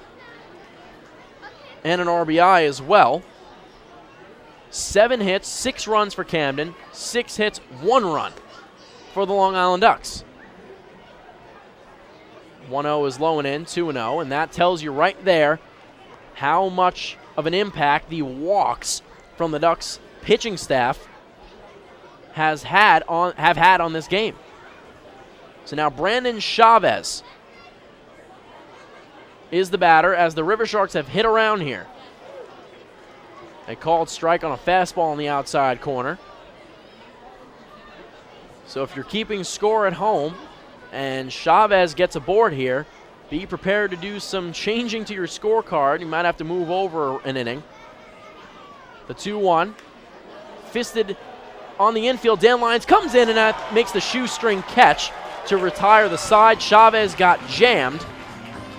But at the last moment, Dan Lyons was able to come in and make the play. So we are in the middle of the 6th inning here. It is 6-1 in favor of the Camden Riversharks, and they have 7 hits, with the Ducks coming up to bat after Camden leaves the bases loaded right here from Bethpage Ballpark. Hey fans, this is outfielder Eric Kamatsu, and you're listening to Ducks Baseball on Long Island's home for news, traffic, and weather, 1039 LI News Radio. James Simmons is going back. He is looking up, and on the Park Night, that one is gone and reaches a kennel in Central Islip. That was another home run for the Ducks. And Duck fans, what's more fun than a home run that helps the Ducks win a game? How about a homer that helps the community win? Chappie's Funeral Home and the Long Island Ducks have once again teamed up for the Chappie's Home Run Challenge. If the Ducks hit 100 homers this season, Chappie's Funeral Home will donate $5,000 to the Quackerjack Foundation. So every time a Ducks hitter goes deep this season, watch for the Chappie's Challenge home run count on the scoreboard. And if we reach 100, we're all a winner. Chappie's Funeral Home, where caring for others is a family tradition. Can't get enough of the Long Island Ducks? Well, now you can get even more inside info on your favorite hometown team through Facebook and Twitter. The Ducks are constantly updating fans through social media with scores, transactions, ballpark promotions, and much more. You can even win great prizes. All you'll need to do is make a free account on Facebook and Twitter, and then visit us at facebook.com/LIDucks and twitter.com/LIDucks. Think you're Long Island's biggest Ducks fan? Get connected now.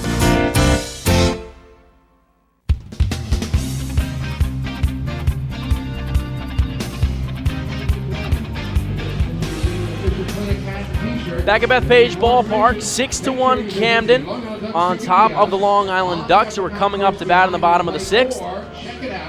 And the Ducks do invite you to spend your Father's Day with the flock here at Bethpage Ballpark when they host the crosstown rival Bridgeport Bluefish for a 1:35 contest on Sunday, June 21st. The day will feature an exciting baseball card giveaway courtesy of Topps, as well as an opportunity to enjoy an all-you-can-eat pregame barbecue in the Hebrew National Picnic area. An all-you-can-eat buffet, hamburgers, hot dogs, chicken, ribs, roasted corn, tossed salad, Pepsi beverages, cookies, potato chips, snacks, watermelon, potato, macaroni salad. What more could you want out of a barbecue? And you can even have a chance to have a catch with Dad out on the field for 15 minutes before game time. Not exactly 15 minutes prior to game time, but for 15 minutes on the field prior to first pitch. John Griffin, the batter here, ropes one out into right field, sends Carlos Guzman back, who makes the leaping catch right in front of the warning track. Carlos flashes the leather there.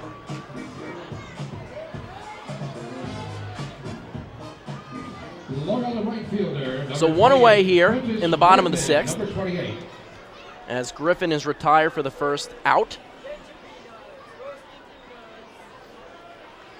Puckett ended the last time the Ducks were at bat with a 5-4-3 double play. And Griffin gave that one a ride, which brings up Prentice Redmond, who's 0 for 2. Called strike. So Redmond getting dangerously close to having his 17-game consecutive on-base streak snapped. Every game he's been a Duck, he's been on base. Swings and misses through an off-speed pitch, and it's 0-2. Ryan Kulik still out there on the mound, just continues to work for the Camden Riversharks. So one out here. The 0-2 pitch to Redmond.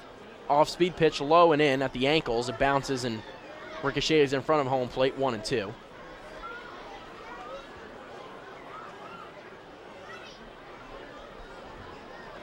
Delta Cleary Jr. is on deck. He has scored the only Ducks run of the evening. The 1-2.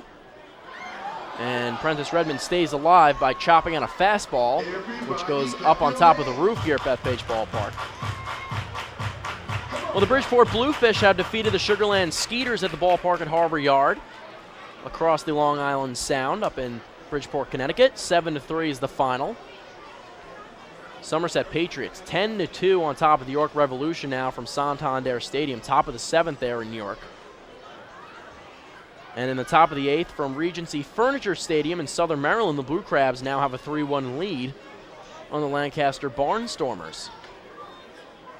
The 1-2 from Kulik. Redmond ropes one inside the left, going into the left field corner. Redmond's going around first, and he will go to second with a stand-up. And the streak is alive. 18 straight games as a Duck, 18 straight games that Prentice Redmond has been aboard. So it's a one-out double for the Ducks right fielder. And Delta Cleary Jr. in his .360 average will come up to the plate.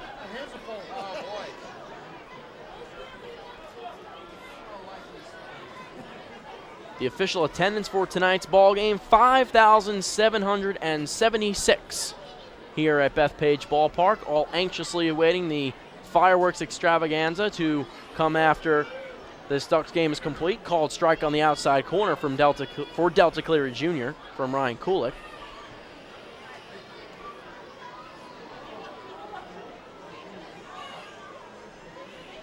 The Ducks are now 7 hits. Camden, 7 hits, but a very different score. 6-1, the Riversharks on top.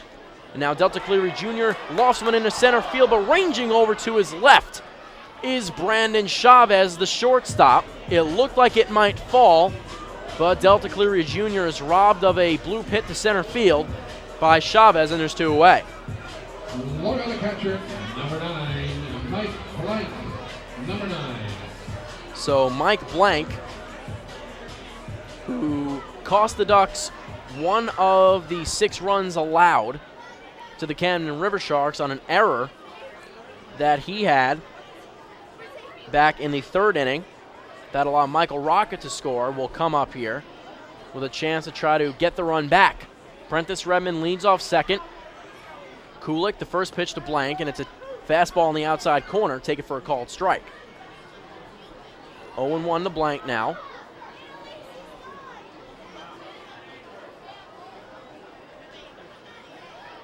Blank singled in his last at-bat. 2 out here. Redmond about a 3-hop lead off of second base. Off-speed pitch. Curveball low and in. Take it for a ball by Blank.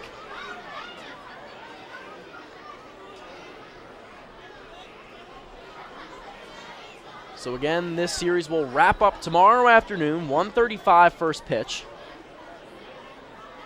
It will be Gary Carter number 8 jersey pin day for the first 1,000 fans through the gates here at Bethpage Ballpark. This one skips away from Jose Heel. Looked like a fastball that ate up number 12 and went to the backstop. We'll see what the official ruling is in a moment. But with the play, Prentice Redmond goes from second to third. Have to believe that's going to be a pass ball, and it is a pass ball.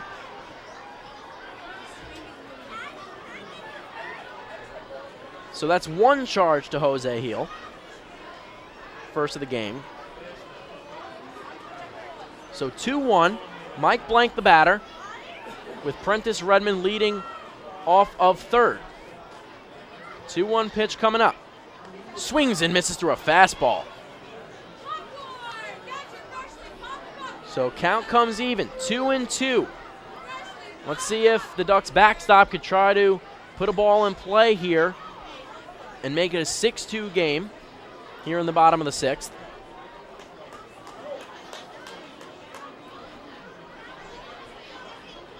Kulik, the high leg kick with the right leg, and it's a called strike 3 on the outside corner. Kulik knew it. He was walking toward the dugout, and the Ducks go down with a runner in scoring position. So no runs on 1 hit, the double from Prentice Redmond, no errors in the inning, and 1 left on base by the Long Island Ducks. After 6, we go to the top of the 7th. It's still Camden. The Riversharks on top of the flock, 6-1. Hey fans, this is Blake Davis, and you're listening to Ducks Baseball, Long Island's home for news, traffic, and weather. 103.9 LI News Radio. Spring into a new Honda at Huntington Honda and pay $59 a month for a new 2015 Honda Civic LX sedan. $59. So spring into Huntington Honda on Jericho Turnpike just east of Route 110 or HuntingtonHondaCars.com. Huntington Honda, discover the difference. Auto 24-month lease, total due at inception. Civic $31.90 includes bank fee, first month's payment, no security deposit. Taxes, DMV, title fees extra with excellent credit through HFS. Have your birthday at the ballpark this season and celebrate with the flock. Kona Ice birthday party packages with the Long Island Ducks are now available. Each package includes 10 box seats, a commemorative birthday t-shirt and autographed baseball, a pizza and Kona Ice party in the Hebrew National Picnic area, and so much more. Best of all, the birthday child will stand on the dugout while the entire crowd sings happy birthday. Reserve your party today by calling the group sales department at 631-940-3825. Kona Ice birthday parties with the Long Island Ducks, a once-in-a-lifetime experience.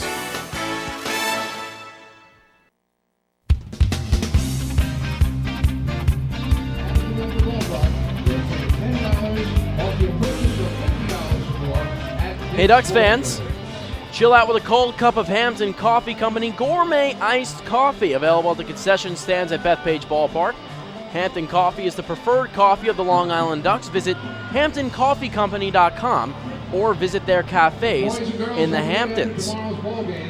So before we tell you about this next pitching change for the Long Island Ducks, let's pause 5 seconds for station identification.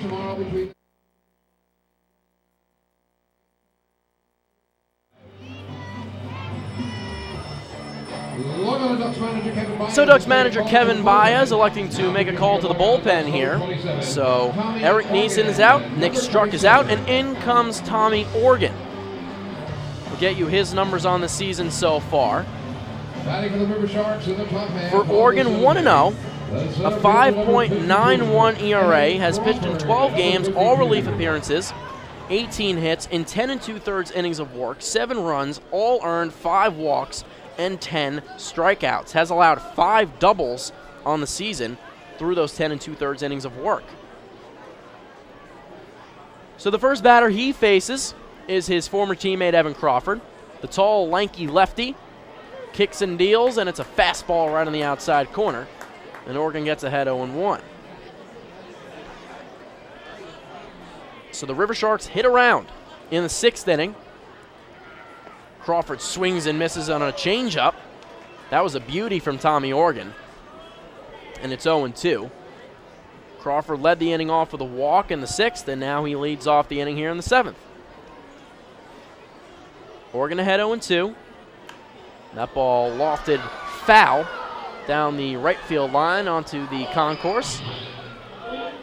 So the count stays at 0-2.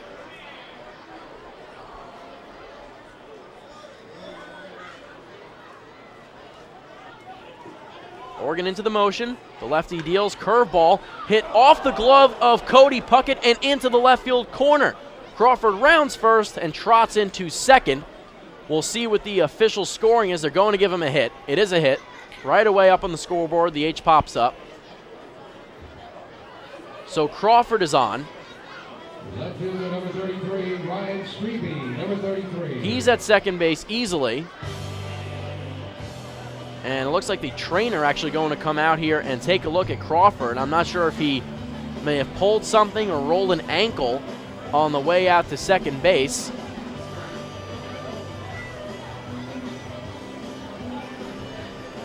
So Dan Byrne, the athletic trainer, out there to take a look at the Camden center fielder. It'll be Ryan Strebe to bat for Camden when things get sorted out here. Looks like Crawford's okay.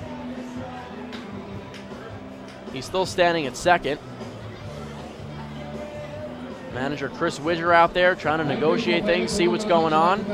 Dan Lyons and Evan Crawford have a talk as Crawford stands at second, and now it doesn't seem like Crawford's okay. He's going to walk off. There's going to be a change here.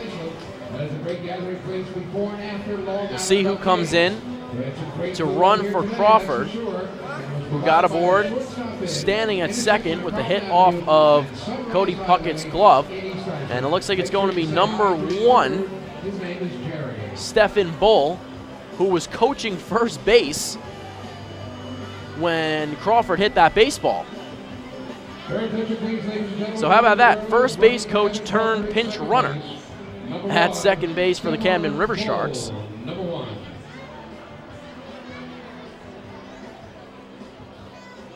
So Stephen Bull, number 1, got the start in the day game at Bethpage Ballpark here a few hours ago. Left fielder number 33, Ryan Strebe. So up steps Strebe, the left fielder.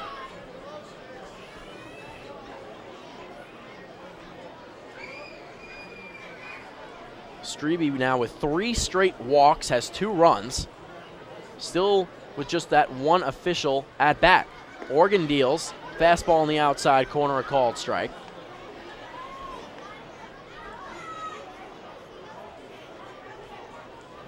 Strebe hitting from the right side.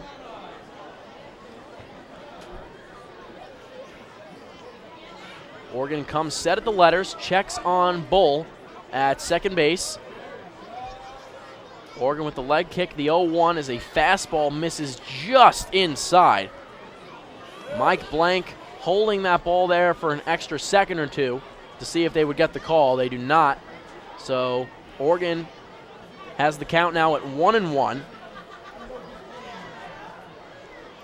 Last year, 5 homers and 41 runs batted in for Strebe as he split time between the Flock and the Riversharks. This time he ropes one into left field, cutting it off on the backhand is Delta Cleary Jr., but it's too late. Stephen Bull charges home as he rounds third, and this is a 7-1 ball game in favor of the Camden Riversharks, an RBI single for Ryan Strebe.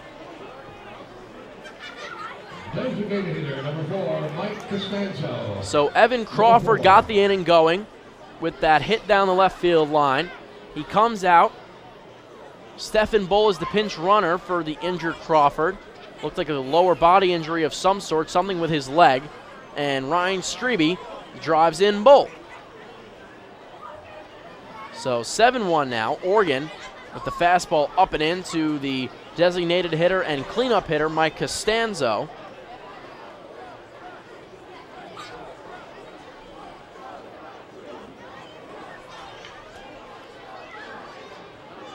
Small lead for Strebe off of first. Oregon deals the 1-0. Fastball inside corner, 1-1. Costanzo had 3 straight strikeouts. 1 looking, 2 swinging to start this game, but then in that 6th inning where the Riversharks scored 3 runs, he had a single and later scored. 1-1. Fastball again on the inside corner, and Oregon paints the black.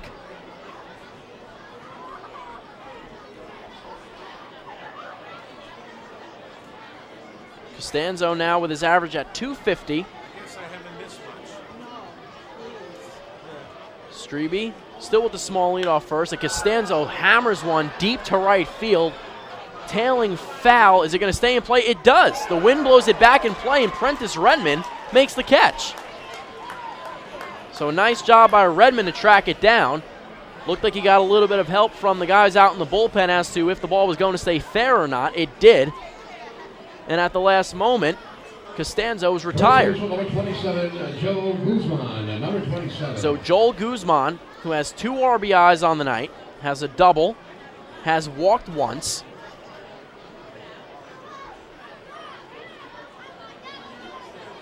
Also has the sacrifice fly for his other RBI. So an RBI double and a sacrifice fly to center last inning. Taking off for second is Strebe, and no one is there. Corona didn't cover. Dan Lyons didn't cover. And no throw from Mike Blank, so Ryan Strebe will easily take second base. He has been running all over the base paths this evening. So Joel Guzman, 1 for 2. The 0-1 swings and misses on the off-speed pitch. Oregon had him chasing all the way. And the more you watch Joel Guzman hit, you see how much of an all-or-nothing hitter he really is. He's either going to hit the ball very, very hard somewhere deep, or he is probably going to strike out or miss the ball.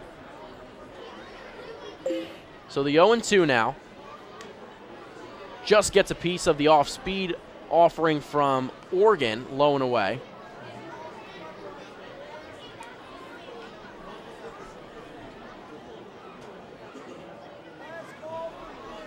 So it'll be 0-2. Oregon trying to retire Joel Guzman. with Long Island trailing 7-1 here from a calm, cool Bethpage ballpark. The 0-2 hit hard down the right field line and out of play. Count stays at 0-2. On deck is Carlos Guzman, the Camden right fielder. And in the hole is Jose Heel. Next inning for Long Island, it'll be Dan Lyons. And then the top of the order in Sabatella. 0-2 for Morgan. He checks on Strebe. And Guzman takes a fastball low and in, just below the knees. And the count goes to 1-2, first ball of the at-bat.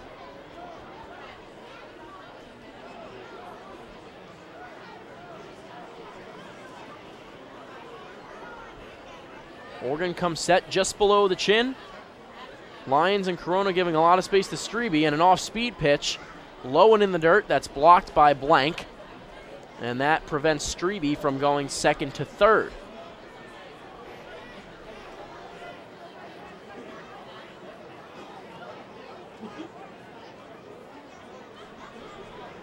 Guzman hitting from the right side. Just such a very tall player, 6'7". Stands right on top of the plate, 2-2. Swings and misses at the fastball up and in, and Oregon gets Guzman on strikes. Tommy Oregon puts another K on the Cradle of Aviation keyboard. So Oregon doing his best to limit the damage. 9 hits, 7 runs for Camden. Right fielder, number 3, Carlos Guzman, number 3. And Ryan Kulik has done a great job on the other end for the Camden Riversharks. He's gone 6 innings. See if he comes out for the bottom of the 7th.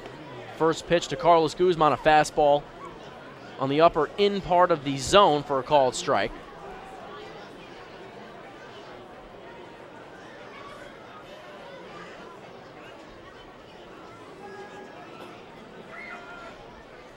Guzman heading from the left side. Strebe still with a decent lead off of second. Oregon deals. Ball chopped foul into the Ducks dugout. Slow roller. And the count is 0-2.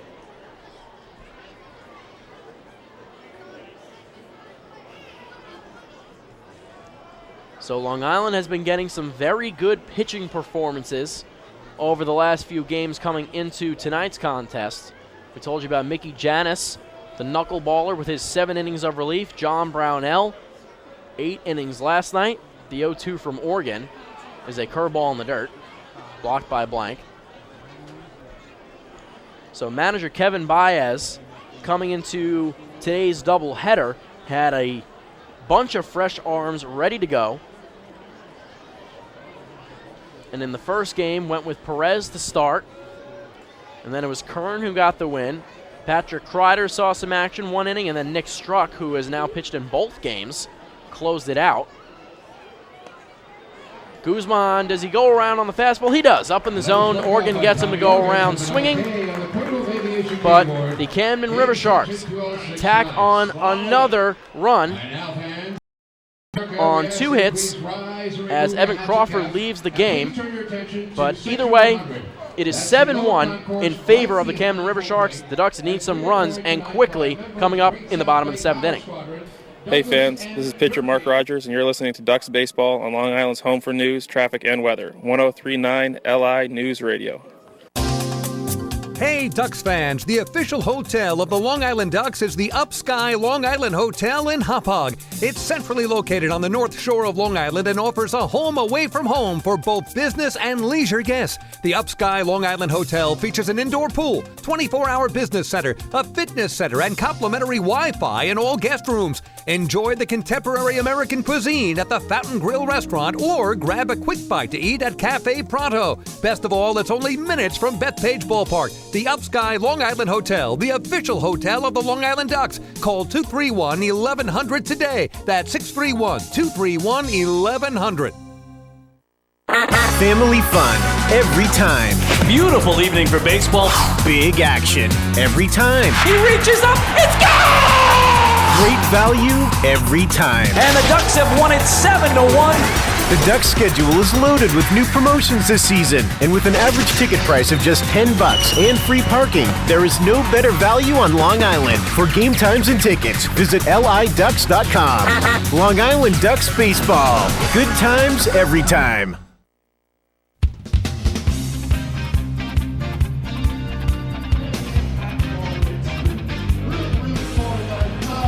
Seventh inning stretch at Bethpage Ballpark. The Ducks trail the Camden Riversharks 7-1 here, in great need of some offense. And we told you earlier, tomorrow the series with the Camden Riversharks wraps up here from Bethpage Ballpark, 1:35 p.m. right here in Central Islip. Gary Carter number 8 jersey pin day for the first 1,000 fans. The end of the 4-game homestand before the Memorial Day break on Monday and Tuesday. But Ducks fans, remember there's 3 ways you can get your tickets. And be sure to come out tomorrow for the Gary Carter Jersey Pin Day. Number 8, you can get your tickets at the Bethpage Ballpark box office, online at liducks.com or via the Ducks mobile app. Or, of course, the traditional way, over the phone at 631-940-TIXX. That's 631-940-8499. So Ryan Kulik ready to go in the bottom of the 7th. He will stay out there for the Camden Riversharks. Has been very strong, just the 1 run through the first 6 innings of work. The 1 run, 7 hits, 3 walks, 2 Ks. Has faced 26 Ducks and has been solid. Dan Lyons will lead things off here for the Long Island Ducks. Lyons 1 for 2 in tonight's contest.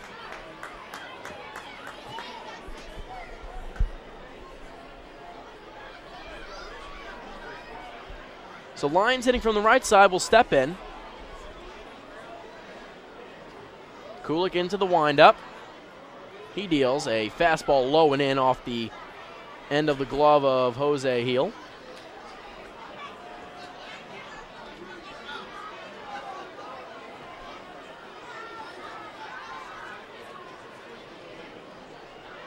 The 1-0, fastball through the lefty batter's box.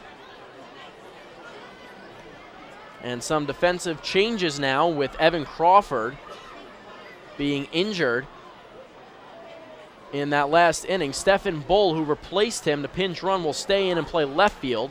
There's a fastball off the outside edge for ball 3 to Dan Lyons. Ryan Strebe moves from left to right field, and Carlos Guzman moves to center field. So some shakeups in the outfield for Chris Widger's Riversharks. Fastball in the outside corner. Pounds the black for a 3-1 count now. So again, that's number 1, Stephen Bull in left field. And Lyons takes ball 4. Fastball in the outside corner, and Kulik issues him a walk. And fans, that is another Municipal Credit Union walk with a purpose. Every time a Ducks batter walks, the Quackerjack Foundation wins. Moving from right field to center field, number 3, Carlos Guzman. As Bullet Bob Otone announces the defensive changes for Chris Widger's squad. Bull, number 1. And batting for Long Island Ducks, So Strebe to right. Brian Sabatella, number 44. So Brian Sabatella, the batter now, with Dan Lyons aboard at first. The Ducks need 6 to tie. It's 7-1. Sabatella takes a called strike, fastball in the outside corner.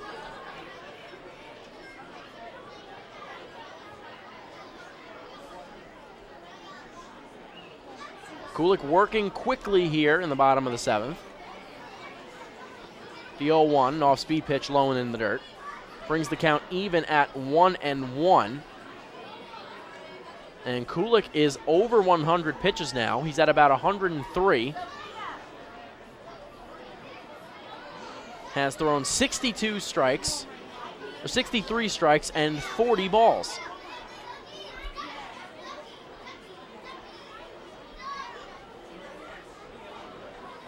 The pitch from Kulik. Sabatella chops it foul. Back towards the Camden dugout.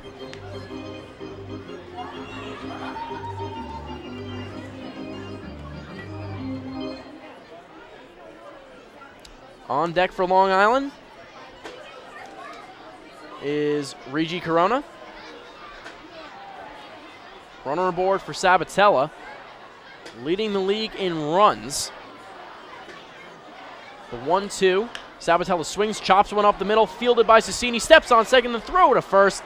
The unassisted double play from Norberto Cecchini. Fielded it, stepped on second, and flung it over to first. And it's a double play for Camden. There's 2 away, nobody on for Regi Corona. Things just not going the Ducks' way in terms of offense, or really pitching for that matter, in this nightcap. So 2 away for Regi Corona, hitting .333.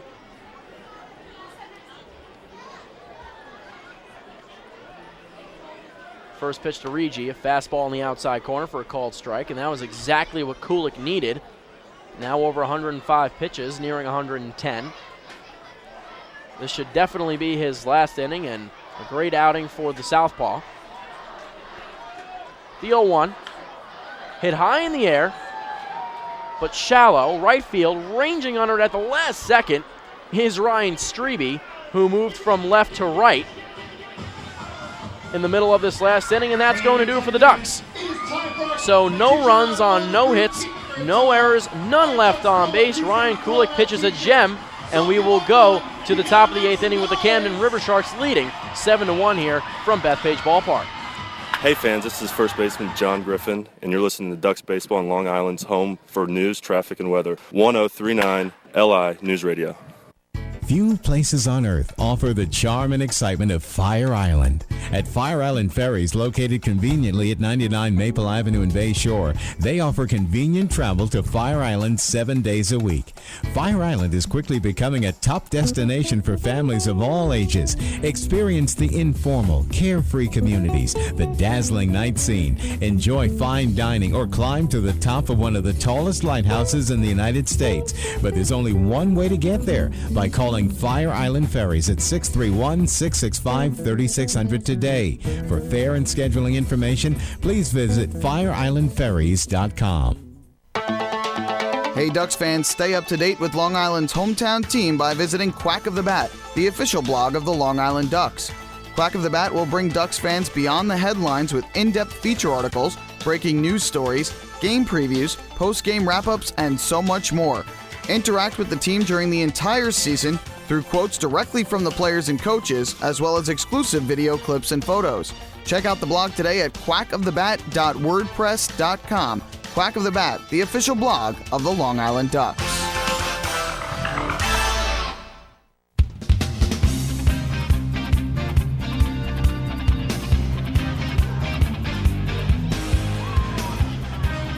Hey Ducks fans, do you want frequent updates on team transactions, scores, store specials, and the status of upcoming games? Then follow the Long Island Ducks on Twitter at twitter.com/LIDucks. With Twitter, the faithful flock will also be able to follow their Ducks and find out more information regarding nightly promotions, player signings, league activities, and more. The Ducks are tweeting right now, and you can follow along at twitter.com/LIDucks. So Tommy Organ is done. The southpaw goes 1 inning, 2 hits, 1 run. It was earned, no walks and 2 strikeouts. And in comes Amalio Diaz, the right-handed pitcher, out of the bullpen for Kevin Baez. We'll get you Amalio's numbers on the season so far. Diaz, with an ERA of 2.08, does not have a decision. He's 0-0, 13 games, all relief appearances, has 1 save. In 13 innings of work, 11 hits, 4 runs, 3 of them earned, 3 walks, 17 strikeouts, has faced 53 batters in those 13 innings, and opponents are hitting .229 off of Diaz. So leading it off for the Riversharks is Jose Heel, 1 for 2 in the game so far, has walked and been hit by a pitch. Diaz, another reliever out of this Ducks bullpen that will work from the stretch consistently. And a called strike, fastball in the first pitch, 0-1. Bruce Kern did it. Patrick Kreider did it in the first game.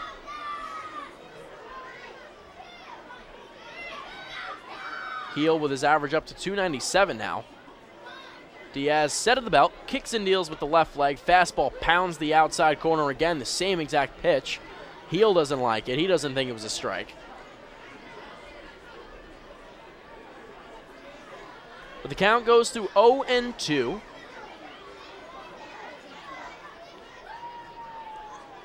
Heel wiggling that bat above his right shoulder.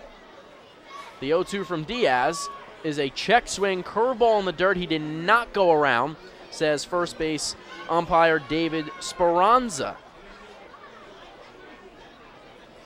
So Diaz, the fifth pitcher of the contest to see some action here.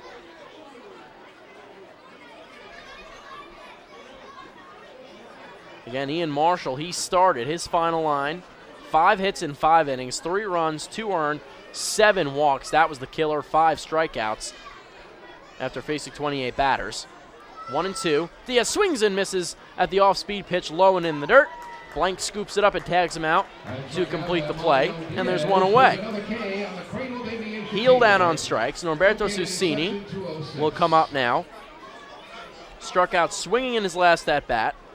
Had that bases-loaded RBI walk in the 5th inning, struck out in the 4th, and had a bizarre play back in the 2nd in which he hit a hard ground ball toward John Griffin at first base. Griffin dove, it went off his glove. Regi Corona came over, picked it up, and tossed it right back to Griffin, who was covering first, so a 3-4-3 for Susini back in the 2nd inning. The first pitch in this at-bat, a fastball, just misses on the inside part of the plate to Susini, who hits from the left side, the second baseman.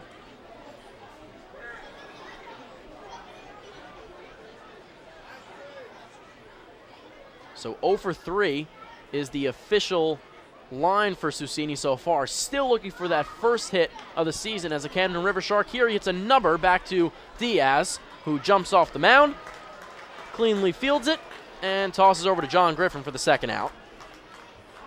Third baseman, number 2. Bringing up Michael Rocket, the Camden third baseman. So we'll see what Kevin Baez, if the Ducks are still trailing, come the top of the 9th, elects to do with Diaz. He's been working quickly here.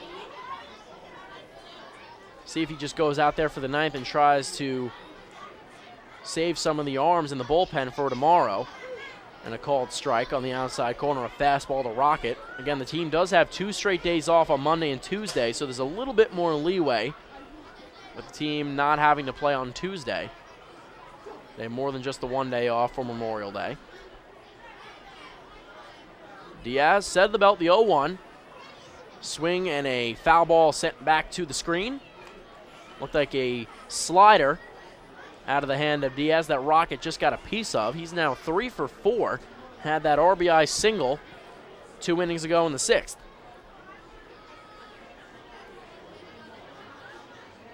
Rocket came in with just 3 RBIs, but has been running all over the place. Was hitting .255 as Rages averaged 20 points over the course of this game. And he swings and misses at the fastball on the outside corner, and Emilio Diaz works a 1-2-3.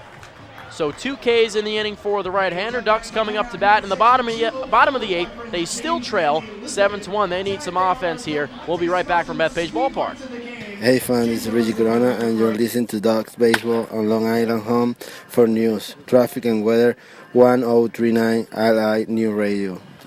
Beautify your patio, walkway, driveway, or pool surround with Nicoloc paving stones and walls. Nicoloc's specially formulated Paver Shield offers extra surface wear protection and color enhancement throughout the thickness of the paver. Paver Shield guarantees that your pavers will look great for years to come. Bring home the elegance with Nicoloc. Visit the Nicoloc Design Center, Sunrise Highway, Lindenhurst, or Nicoloc.com. Let Nicoloc pavers pave your way. Hey, Ducks fans, do you want all the latest inside info on your 3-time Atlantic League champion Long Island Ducks? Then follow Ducks President and General Manager Michael Pfaff on Twitter at twitter.com/LIDucksGM. You'll find out first, right here, about player transactions, special stories, and so much more. You'll also be able to interact with Michael directly and get his take on all things Ducks baseball. Head to twitter.com/LIDucksGM today and make sure to follow along throughout the entire season. Ducks baseball. Good times every time.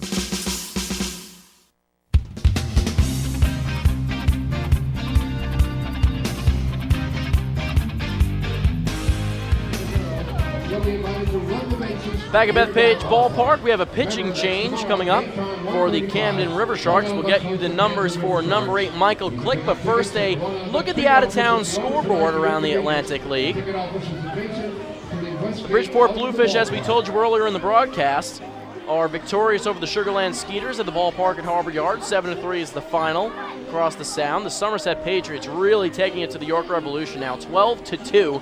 Top of the 8th inning, the Patriots are hitting right now from Santander Stadium against the Rebs. And the Southern Maryland Blue Crabs game is also official. They defeat the Lancaster Barnstormers at home 3-2 from Regency Furniture Stadium.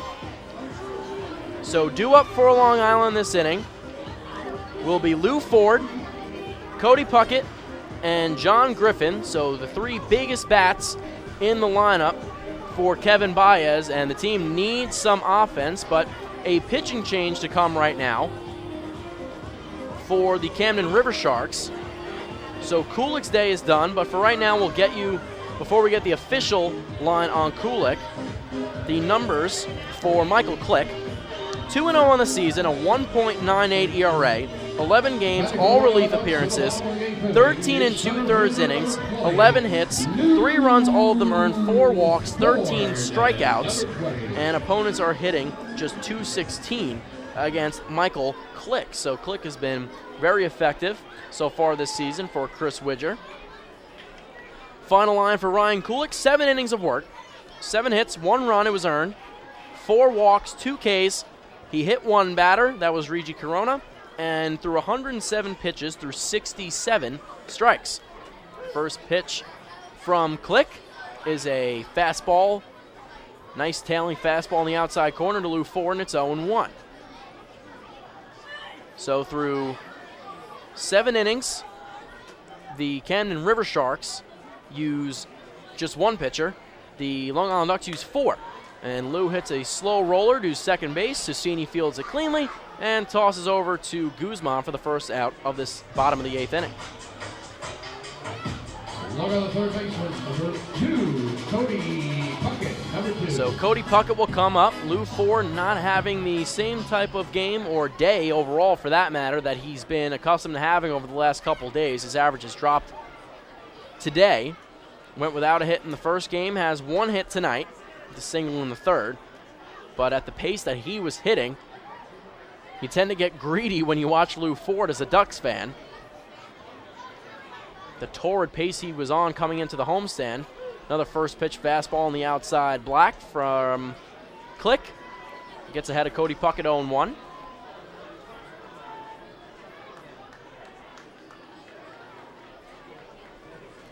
Click working quickly and from the stretch, comes set at the belt.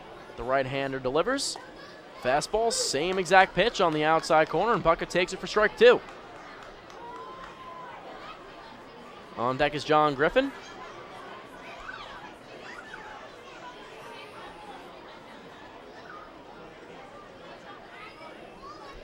Jose Heel flashes some signs. No one on here. 1 out for the Long Island Ducks. The 0-2. Swing and a miss. Cody Puckett goes down swinging on strikes. And Matt Click has a strikeout here in the bottom of the 8th. John Griffin coming up. So for a team that was averaging, coming into today, just under 8 runs, they were averaging 7.8 runs per game coming into this afternoon's contest. They were averaging just under 12 hits at 11.8 hits per game. The Ducks, they do have 7 hits, but they have just 1 run, and they were doing they have that average over their last 5 games, and they did score 5 runs earlier today. Griffin swings and misses the fastball already in the glove. Very late swing from the Ducks first baseman, and it's 0-1. So the Ducks bats have been very, very hot as of late, but a bit of a struggle here at Bethpage Ballpark this evening for them to get anything going here, just the one lone run. The 0-1 from Click. Griffin takes a fastball up at the eyeballs, and it's 1-1.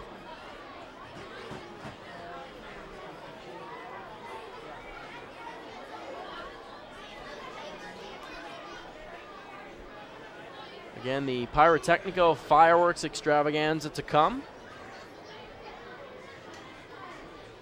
Following the completion of the game, 1-1 fastball in the inside corner.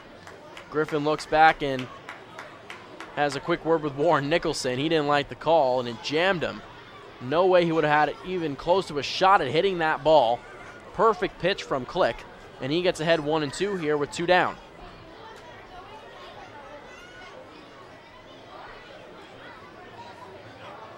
The 1-2 pitch, fastball way up and away. Jose Heel doesn't even catch it, and he goes to the backstop. So 2-2 count, 2 out.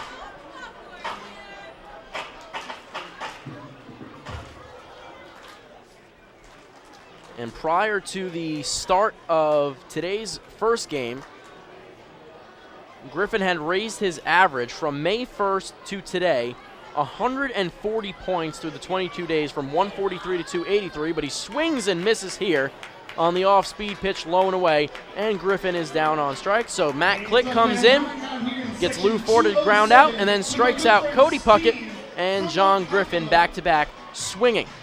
So after 8, Camden on top of the Long Island Ducks 7-1. The Ducks will have one more shot in the bottom of the inning, but not before Camden gets another chance to add some insurance here on Saturday night from Bethpage Ballpark. Hey fans, this is relief pitcher Bruce Kern, and you're listening to Ducks Baseball on Long Island's home for news, traffic, and weather. 1039 LI News Radio. Thinking about buying or refinancing a home? Start by attending a free MCU home buying seminar. Then speak with one of our loan specialists who will guide you through the loan process. With an affordable mortgage from Municipal Credit Union, Home Sweet Home will be a little sweeter. Call 212-238-3521 or visit nymcu.org to apply for your mortgage today. Municipal Credit Union. Strong, trusted, growing. Municipal Credit Union is an equal housing opportunity lender. Enjoy the ultimate VIP fan experience at Bethpage Ballpark this season by taking in a Ducks game from the brand new Trout Town Fan Can. Presented by Roscoe Beer Company, the Fan Can is available for rental at all Ducks home games. It features 12 Dream Seat theater-style padded seats, beverage holders, an air-conditioned atmosphere, and an incredible view of the game. Packages are now available with food and beverage included. To reserve your Fan Can outing today, call the Ducks Group Sales Department at 631-940-3825. The Trout Town Fan Can at Bethpage Ballpark. Your VIP experience has arrived.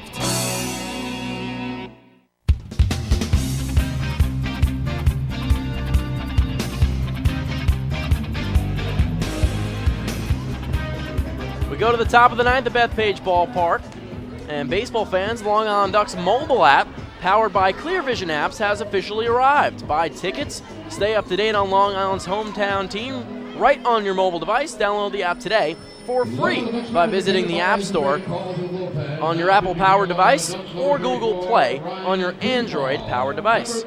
So another pitching change. Kevin Baez is just trying to get his bullpen to work here. That much is clear. Ryan Kushmal comes in. Emilio Diaz's day is done. He pitches a very, very clean 8th inning. No hits, no runs, no walks, 1 strikeout. Or 2 strikeouts, actually. He struck out Heel and Rocket to end the inning. So Kushmal comes in. We'll get you his numbers. The right-hander, number 34, deals a fastball on the outside corner to Brandon Chavez, who is now making his 6th plate appearance of the evening for Camden. 0 for 3, has grounded out, a sacrifice bunt, called strike. 0-2, has walked, has flown out twice.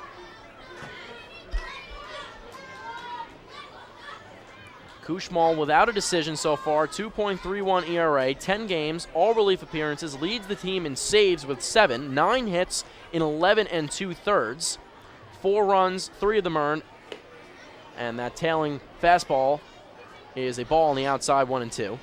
Has walked 9, struck out 9, and opposing batters are hitting .214 against Ryan Kushmal. Kushmal, the Fenimore, Wisconsin native, and Chavez hits the 1-2 out into center field and deep, but ranging under it is Lou Ford, and he runs it down for the first out of the top of the 9th. Chavez gave it a ride, not quite as far as his leadoff home run last night, Friday night, against John Brownell, before Brownell stormed back for 8 innings of 2-hit baseball. He walked just 1, struck out 12. And a stellar night of pitching for the Ducks ace. First pitch to Stephen Bull in his first at-bat of the evening after replacing Evan Crawford back in the 7th is a ball low and in. Kushmal deals a fastball that jams Bull, and it's sent back to the screen behind home plate. Well, the Ducks, over the last 2 weeks span, have come back from at least 7 runs down twice. They've done it twice, and they're down 6 right now. And that one, a scorching line drive that goes into the stands behind the Camden Riversharks dugout. Looks like everyone is okay. But that was a screamer that deflected off of a chair, it seemed, and up onto the concourse. So it's 1-2 now from Kushmal, and taking a pitch on the outside edge for ball 2 is Stephen Bull.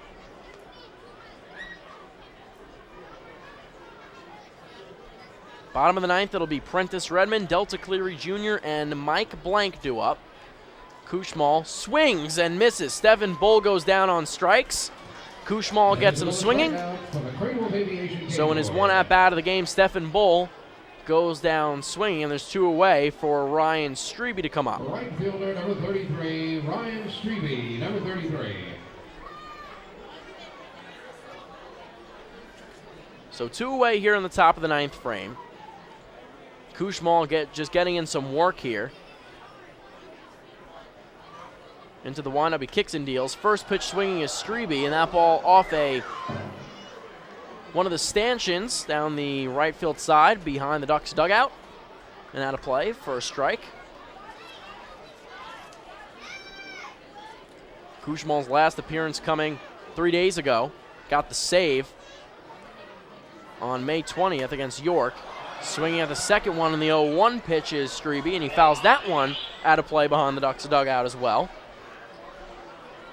Kushmal pitched 1 inning, gave up 1 hit, no runs, no walks, and he struck out 1 to get his team-leading 7th save. Kushmal spent 5 seasons in the White Sox organization. The 0-2 to Strebe is a fastball low and in for a ball, 1-2.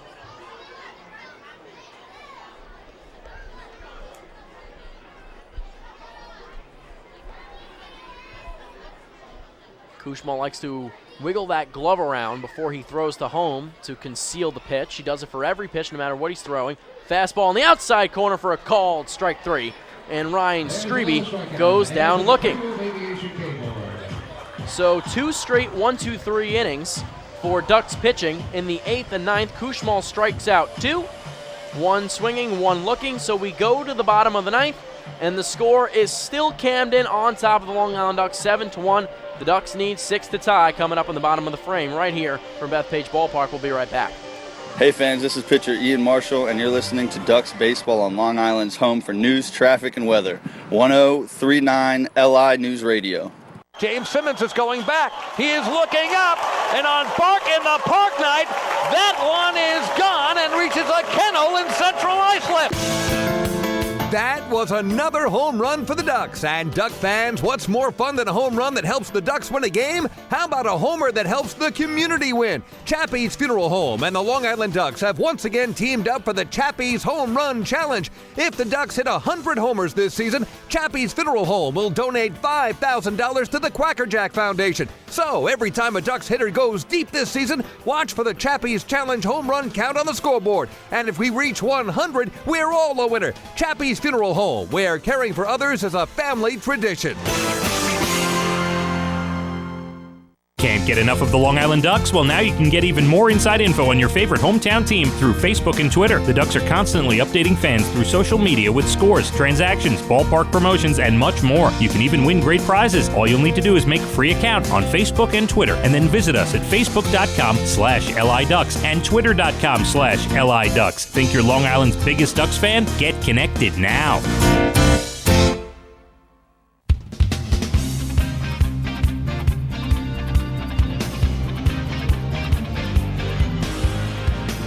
Back at Bethpage Ballpark, 7-1 Riversharks on top of Long Island Ducks.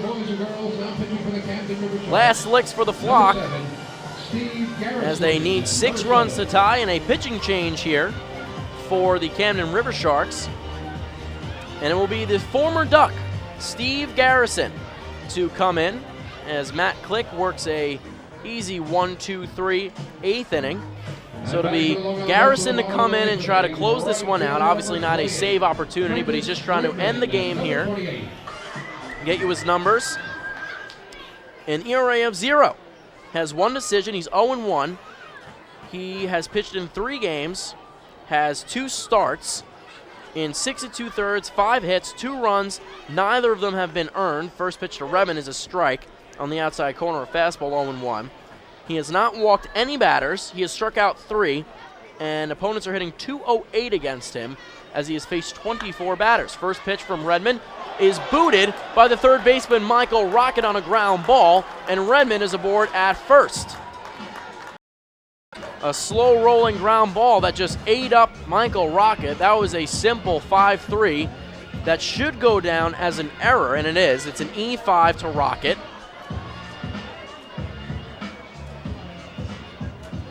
So Prentice Redmond gets aboard. Left fielder number 5, Delta Cleary Jr. Redmond, of course, with his single earlier, has now reached base in 18 straight games as a Duck.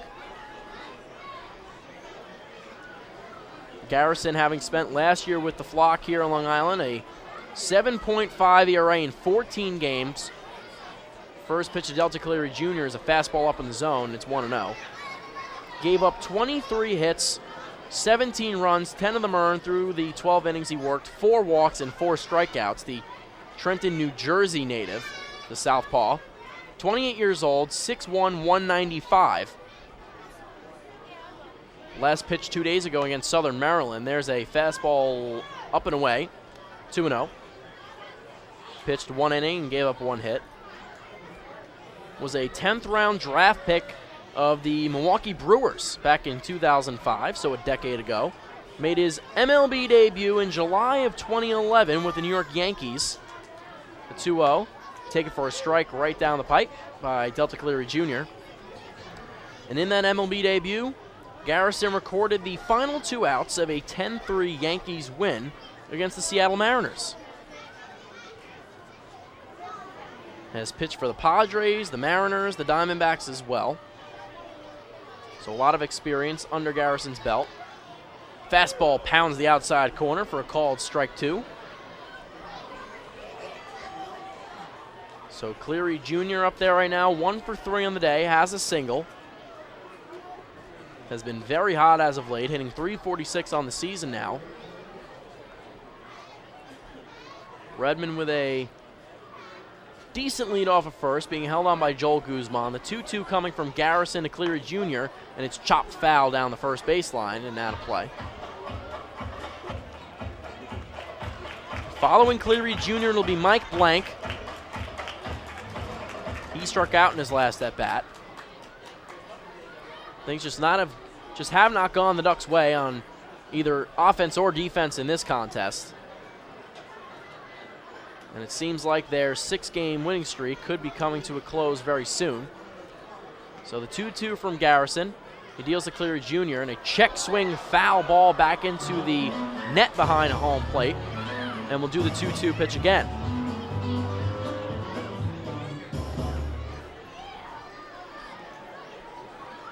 Again, right back here, the teams will do it one more time from Bethpage Ballpark. 1:35 tomorrow, Sunday afternoon, May 24th. Gary Carter, Jersey Pin Day, number 8. The kid, the late Gary Carter, former Ducks manager. 2-2.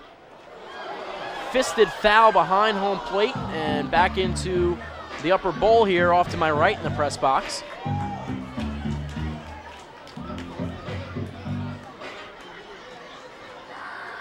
Count stays 2-2.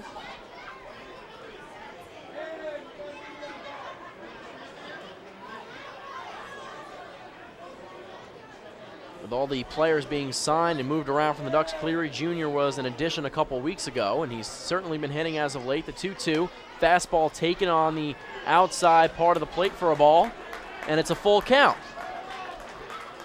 So Cleary Jr. and the Ducks not going down without a fight. This team has shown resiliency time and time again over the last few weeks. Payoff pitch from Garrison. Swing and a miss. Delta Cleary Jr. goes down swinging on strikes. So Cleary Jr. with his first strikeout of the game, he goes down on strikes. First strikeout of the game as well for Steve Garrison. And Mike Blank will be the batter, the Ducks catcher. One out here, and a ground ball will, as long as it's fielded cleanly by the Camden infield, should do it here. Blank not very fast. With Redmond aboard at first, he's also not very fast. Dan Lyons on deck. The first pitch, swung and hit deep to left field. Going back for it is Carlos Guzman. He's not going to get it. Mike Blank rounds first and heads to second, rounding third and scoring, waving him home. Kevin Baez, it's Prentice Redmond, and he will cross home plate. And Mike Blank, in his first start as a Duck since he left for the Red Sox, has an RBI double. He keeps things alive here for the Flock in the bottom of the ninth. It's 7-2. Camden, they lead.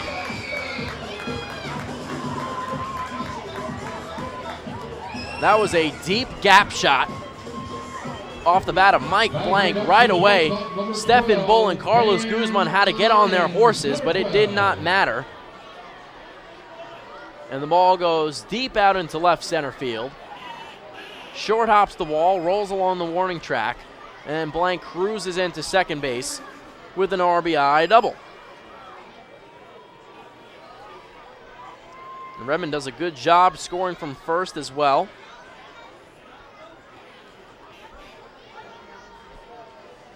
So Garrison checks on Blank, throws to Dan Lyons, a fastball up and away, and it's ball one. Brian Sabatella in the top of the order on deck. If you can get it there, you never know what can happen. Dan Lyons hitting from the right side, 1 for 2 in the game, has that average up to 282.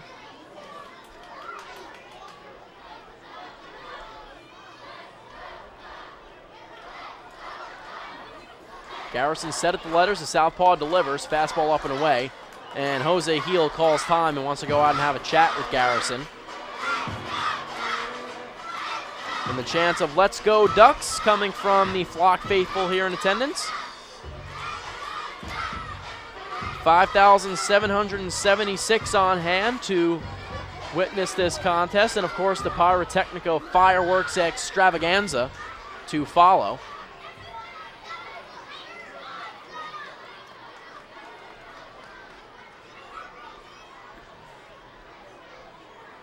Heel back behind the dish. Garrison is ready to go. He gets the sign from his battery mate. Comes set. The 2-0 from number 7. Swung and hit foul back over the netting behind home plate.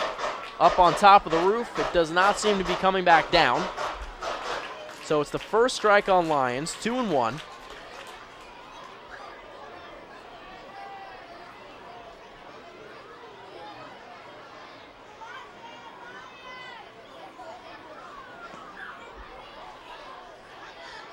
Blank jumps off second. Garrison deals. Swing and a miss from Dan Lyons.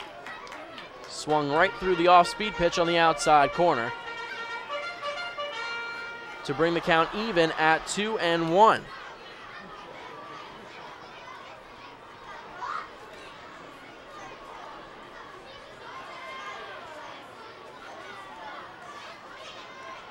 So 1 out here. The Ducks trying to stay alive as best as they can. The 2-2 from Garrison. Lyons lifts one high in the air to center field. Guzman settles under it and makes the catch for the second out, and Mike Blank will not tag up and try to go to third. It was not deep enough, and there's 2 away, and the Ducks are down to their final out.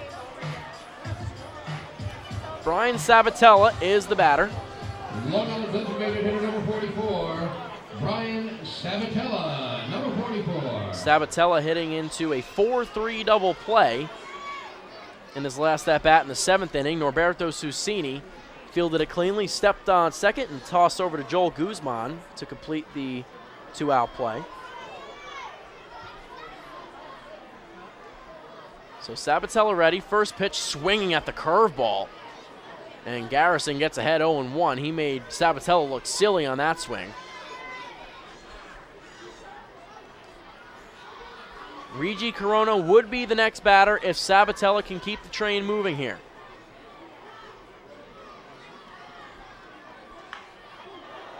Hits a hard rope down the left field line into the photographer's well to the left of the Camden bench. Does Sabatella, and the Ducks are down to their final strike.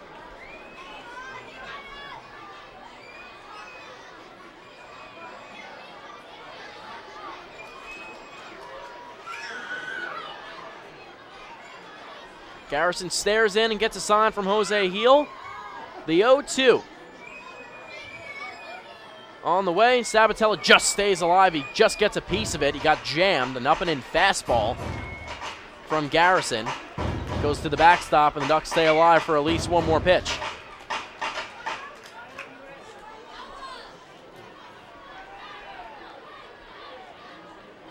So the former Duck trying to down his old team has given up one run in the inning. The 0-2 from Garrison is a fastball low. Taken for ball 1 by Sabatella.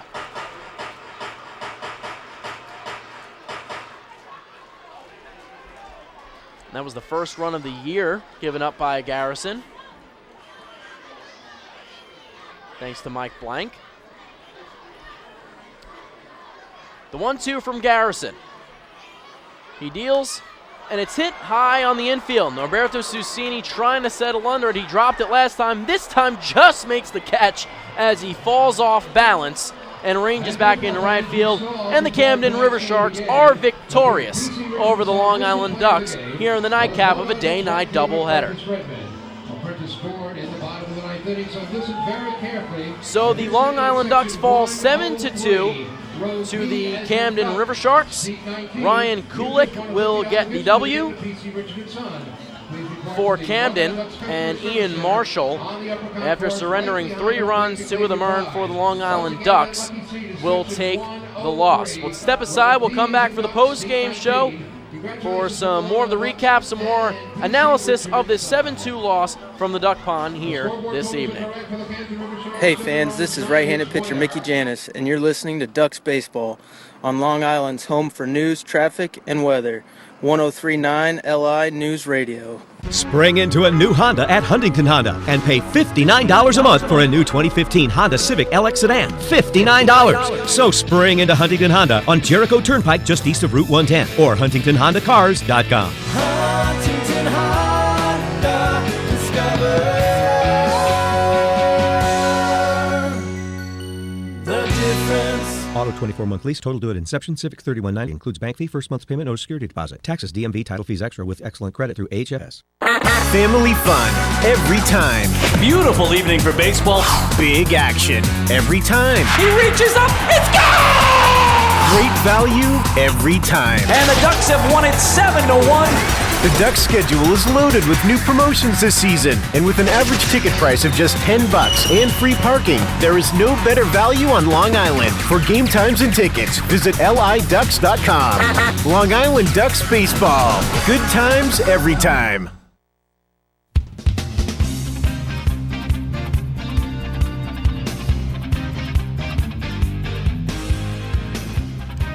And back here at Bethpage Ballpark, where the Pyrotechnico Fireworks Extravaganza is set to begin out around Bethpage Ballpark right now. So if you hear some booms and thuds and explosions, that's what all the ruckus is about, all the fans in attendance here enjoying the fireworks. So before we get to how this one played out, let's pause 5 seconds for station identification.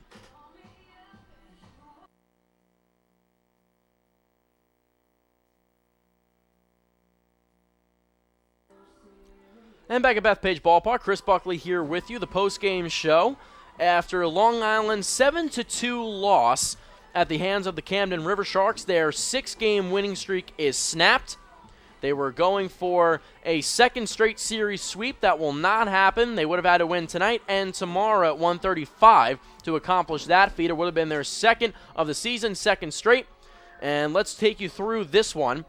And it was pretty much a great pitching outing. That was really the key for Camden from Ryan Kulik. He goes 7 strong innings, 7 hits, 1 run. It was earned, 4 walks, and 2 strikeouts. He faced 29 batters, and the 1 run that he did surrender was a run that was scored by Delta Cleary Jr. in the 4th inning, when Long Island got into a bit of an offensive groove, but then Kulik was able to work out of any further damage as Griffin grounded into a 5-4-3 double play that helped him work out of that jam. And then Matt Click would come in for Kulik after that, which would help Camden stay on top. And 1 inning, a perfect inning, no hits, no runs, no earned runs, no walks, and 2 strikeouts. So we switch gears and go over to the Long Island side, and it was Ian Marshall that got the start for Long Island, and he struggled. 5 innings, 5 hits, 3 runs, 2 of them earned, 7 walks, and 5 strikeouts. So it was a struggle from beginning to end of his outing for Ian Marshall, the right-handed pitcher. He faced 28 batters, as I said, and walked 7 of them. And Ducks pitching walked 10 Riversharks throughout the entire game. Eric Neeson would come in the middle of the 6th inning, and he would only get 1 out. He allowed a hit, 3 runs, 3 earned runs, and he walked 3. So between Marshall and Neeson alone, 10 walks to the Riversharks that helped them get out to a lead. And through 6 innings, it was the Camden Riversharks 6 and the Long Island Ducks 1. And that was the score until the 7th inning, when Camden would strike for 1 more insurance run. Evan Crawford would lead things off with a double, the former Duck. And then he would have to leave the game because of a lower body injury. It looked like some sort of injury to an ankle or his shin or his leg, something with his lower body.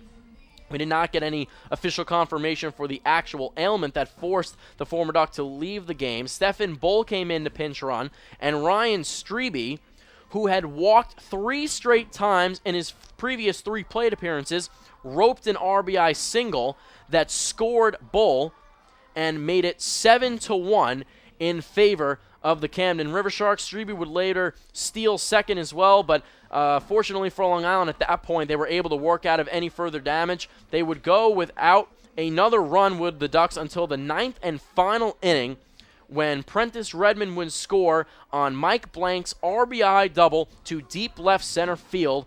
And other than that, Steve Garrison worked out of any further trouble, and that was it. So Garrison finishes after Click's very strong inning with the 2 strikeouts. Garrison comes in to close it out. In the 9th, he gives up the 1 hit, 1 run. It was unearned because of an error from the third baseman, Michael Rocket. So it was the first run surrendered by Garrison on the season, and it was still an unearned run. So his ERA stays at a perfect 0, and he walks none, and strikes out 1 through 5 batters. And with that, the Camden Riversharks come away with the defeat of the Long Island Ducks. So right now, the Riversharks pull back to an even 500 at 15-15, and the Long Island Ducks go to 16-13. So in relation to the standings, Somerset keeps their distance. Coming into the night's matchup, Long Island was 15-12. So we'll take a quick look at the standings here for you. And Somerset defeated the York Revolution, so they get their league-leading 20th win from Santander Stadium. It's a road win. They've now won 3 in a row, the Patriots have. So through 28 games, they're 20-8. Through 29 games, the Long Island Ducks are 16-13. The Bridgeport Bluefish also win, so they are 15-13. So the Ducks and Bluefish all knotted back up. The Ducks were able to pull away a bit with the win earlier today, but unfortunately with the loss tonight, they are back right next to each other in the Liberty Division standings. So in terms of the lines for this contest, we'll get you the actual box score for this one. It will be Kulik getting the win. Again, we told you the 7 innings pitch from him, and we will get the line for you, the record for him. And it will be Ian Marshall getting the loss. So Kulik goes to 4-1, and Marshall falls to 2-1. Kulik now has an ERA of 3.38, and Ian Marshall's goes up to 2.77. Eric Neeson sees his ERA go all the way up to 7.06, and Neeson has struggled as a starter and has been moved to more of a relieving role in the bullpen. That's pretty much where he's going to stay, at least for the short term, but he did not look very good with his 3 walks, the 3 base on balls to the Camden Riversharks batters in just his 1/3 innings of work here this evening. So once again, the Camden Riversharks, they defeat the Long Island Ducks tonight in the nightcap of a day-night doubleheader here from Bethpage Ballpark. They go to 15-15, and they're an even 500. The Ducks go to 16-13 through 29 games, 3 games above 500. We'll step aside one more time, some final thoughts, one more look around the out-of-town scoreboard. We'll wrap things up here from Bethpage Ballpark right here from Bethpage Ballpark. Hey fans, this is right-handed pitcher Frank DiGiulio, and you're listening to Ducks Baseball on Long Island's home for news and weather, 1039 LI News Radio. Few places on earth offer the charm and excitement of Fire Island. At Fire Island Ferries, located conveniently at 99 Maple Avenue in Bay Shore, they offer convenient travel to Fire Island 7 days a week. Fire Island is quickly becoming a top destination for families of all ages. Experience the informal, carefree communities, the dazzling night scene, enjoy fine dining, or climb to the top of one of the tallest lighthouses in the United States. But there's only one way to get there, by calling Fire Island Ferries at 631-665-3600 today. For fare and scheduling information, please visit fireislandferries.com.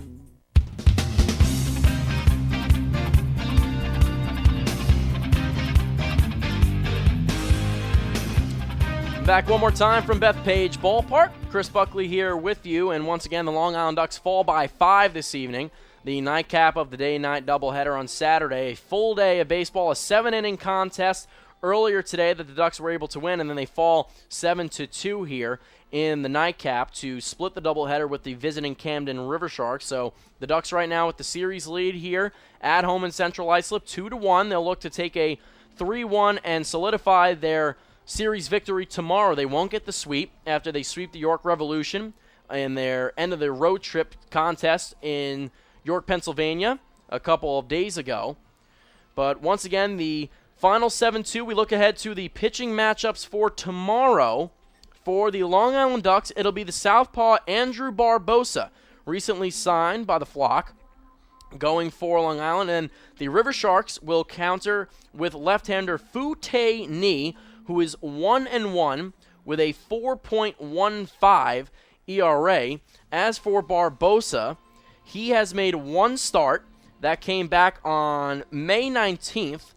He pitched 3 innings, did not factor in the game. He had a no decision, no hits through the 3 innings, no runs, 3 walks, 2 strikeouts, 41 pitches, and 22 strikes. He is currently with his first season with the Ducks. He began the year in Mobile, AA with the Diamondbacks, and career 11.1 strikeouts per 9 innings. Was a 2014 midseason All-Star, 2013 postseason All-Star with Visalia. So a guy that really knows how to get some strikeouts. And we'll take one more quick look at the out-of-town scoreboard. And I said earlier that Somerset had actually locked up that win. Well, they haven't, but you know what? I don't think it really matters. 17-2, the Somerset Patriots on top of the York Revolution from Santander Stadium. That is the score right now. Top of the ninth there from York, Pennsylvania. Just an absolute walloping of the Revs in their own stadium by the Somerset Patriots, who continue to dominate opponents left and right. The Southern Maryland Blue Crabs from Regency Furniture Stadium defeat the Lancaster Barnstormers 3-2. And then we told you earlier, 6:05 start time, ballpark at Harbor Yard. The Bridgeport Bluefish take care of the Sugarland Skeeters 7-3. So once again, tomorrow will be a series ender for the Ducks and Camden Riversharks, 1:35 start time. One more time here from Bethpage Ballpark. Well, that'll do it for us here from Bethpage Ballpark in Central Islip, Long Island. A big thank you to Chris Maffei for engineering in our 103.9 LI News FM studios. Once again, the Long Island Ducks, they fall in the nightcap of the day-night doubleheader. 7-2 is the final. Ryan Kulik gets the win for Camden, and Ian Marshall takes the loss for the Long Island Ducks. So once again, the final game of the series will be tomorrow, 1:35 start time between the Ducks and the Riversharks. Gary Carter, number 8 jersey pins for the first 1,000 fans through the Bethpage Ballpark gates. Be sure to get your tickets. And remember, you can get those tickets at the Bethpage Ballpark box office, online at liducks.com, or over the phone at 631-940-TIXX. The Ducks look to avoid the split of the series tomorrow. So from Bethpage Ballpark, I'm Chris Buckley saying so long, Ducks fans.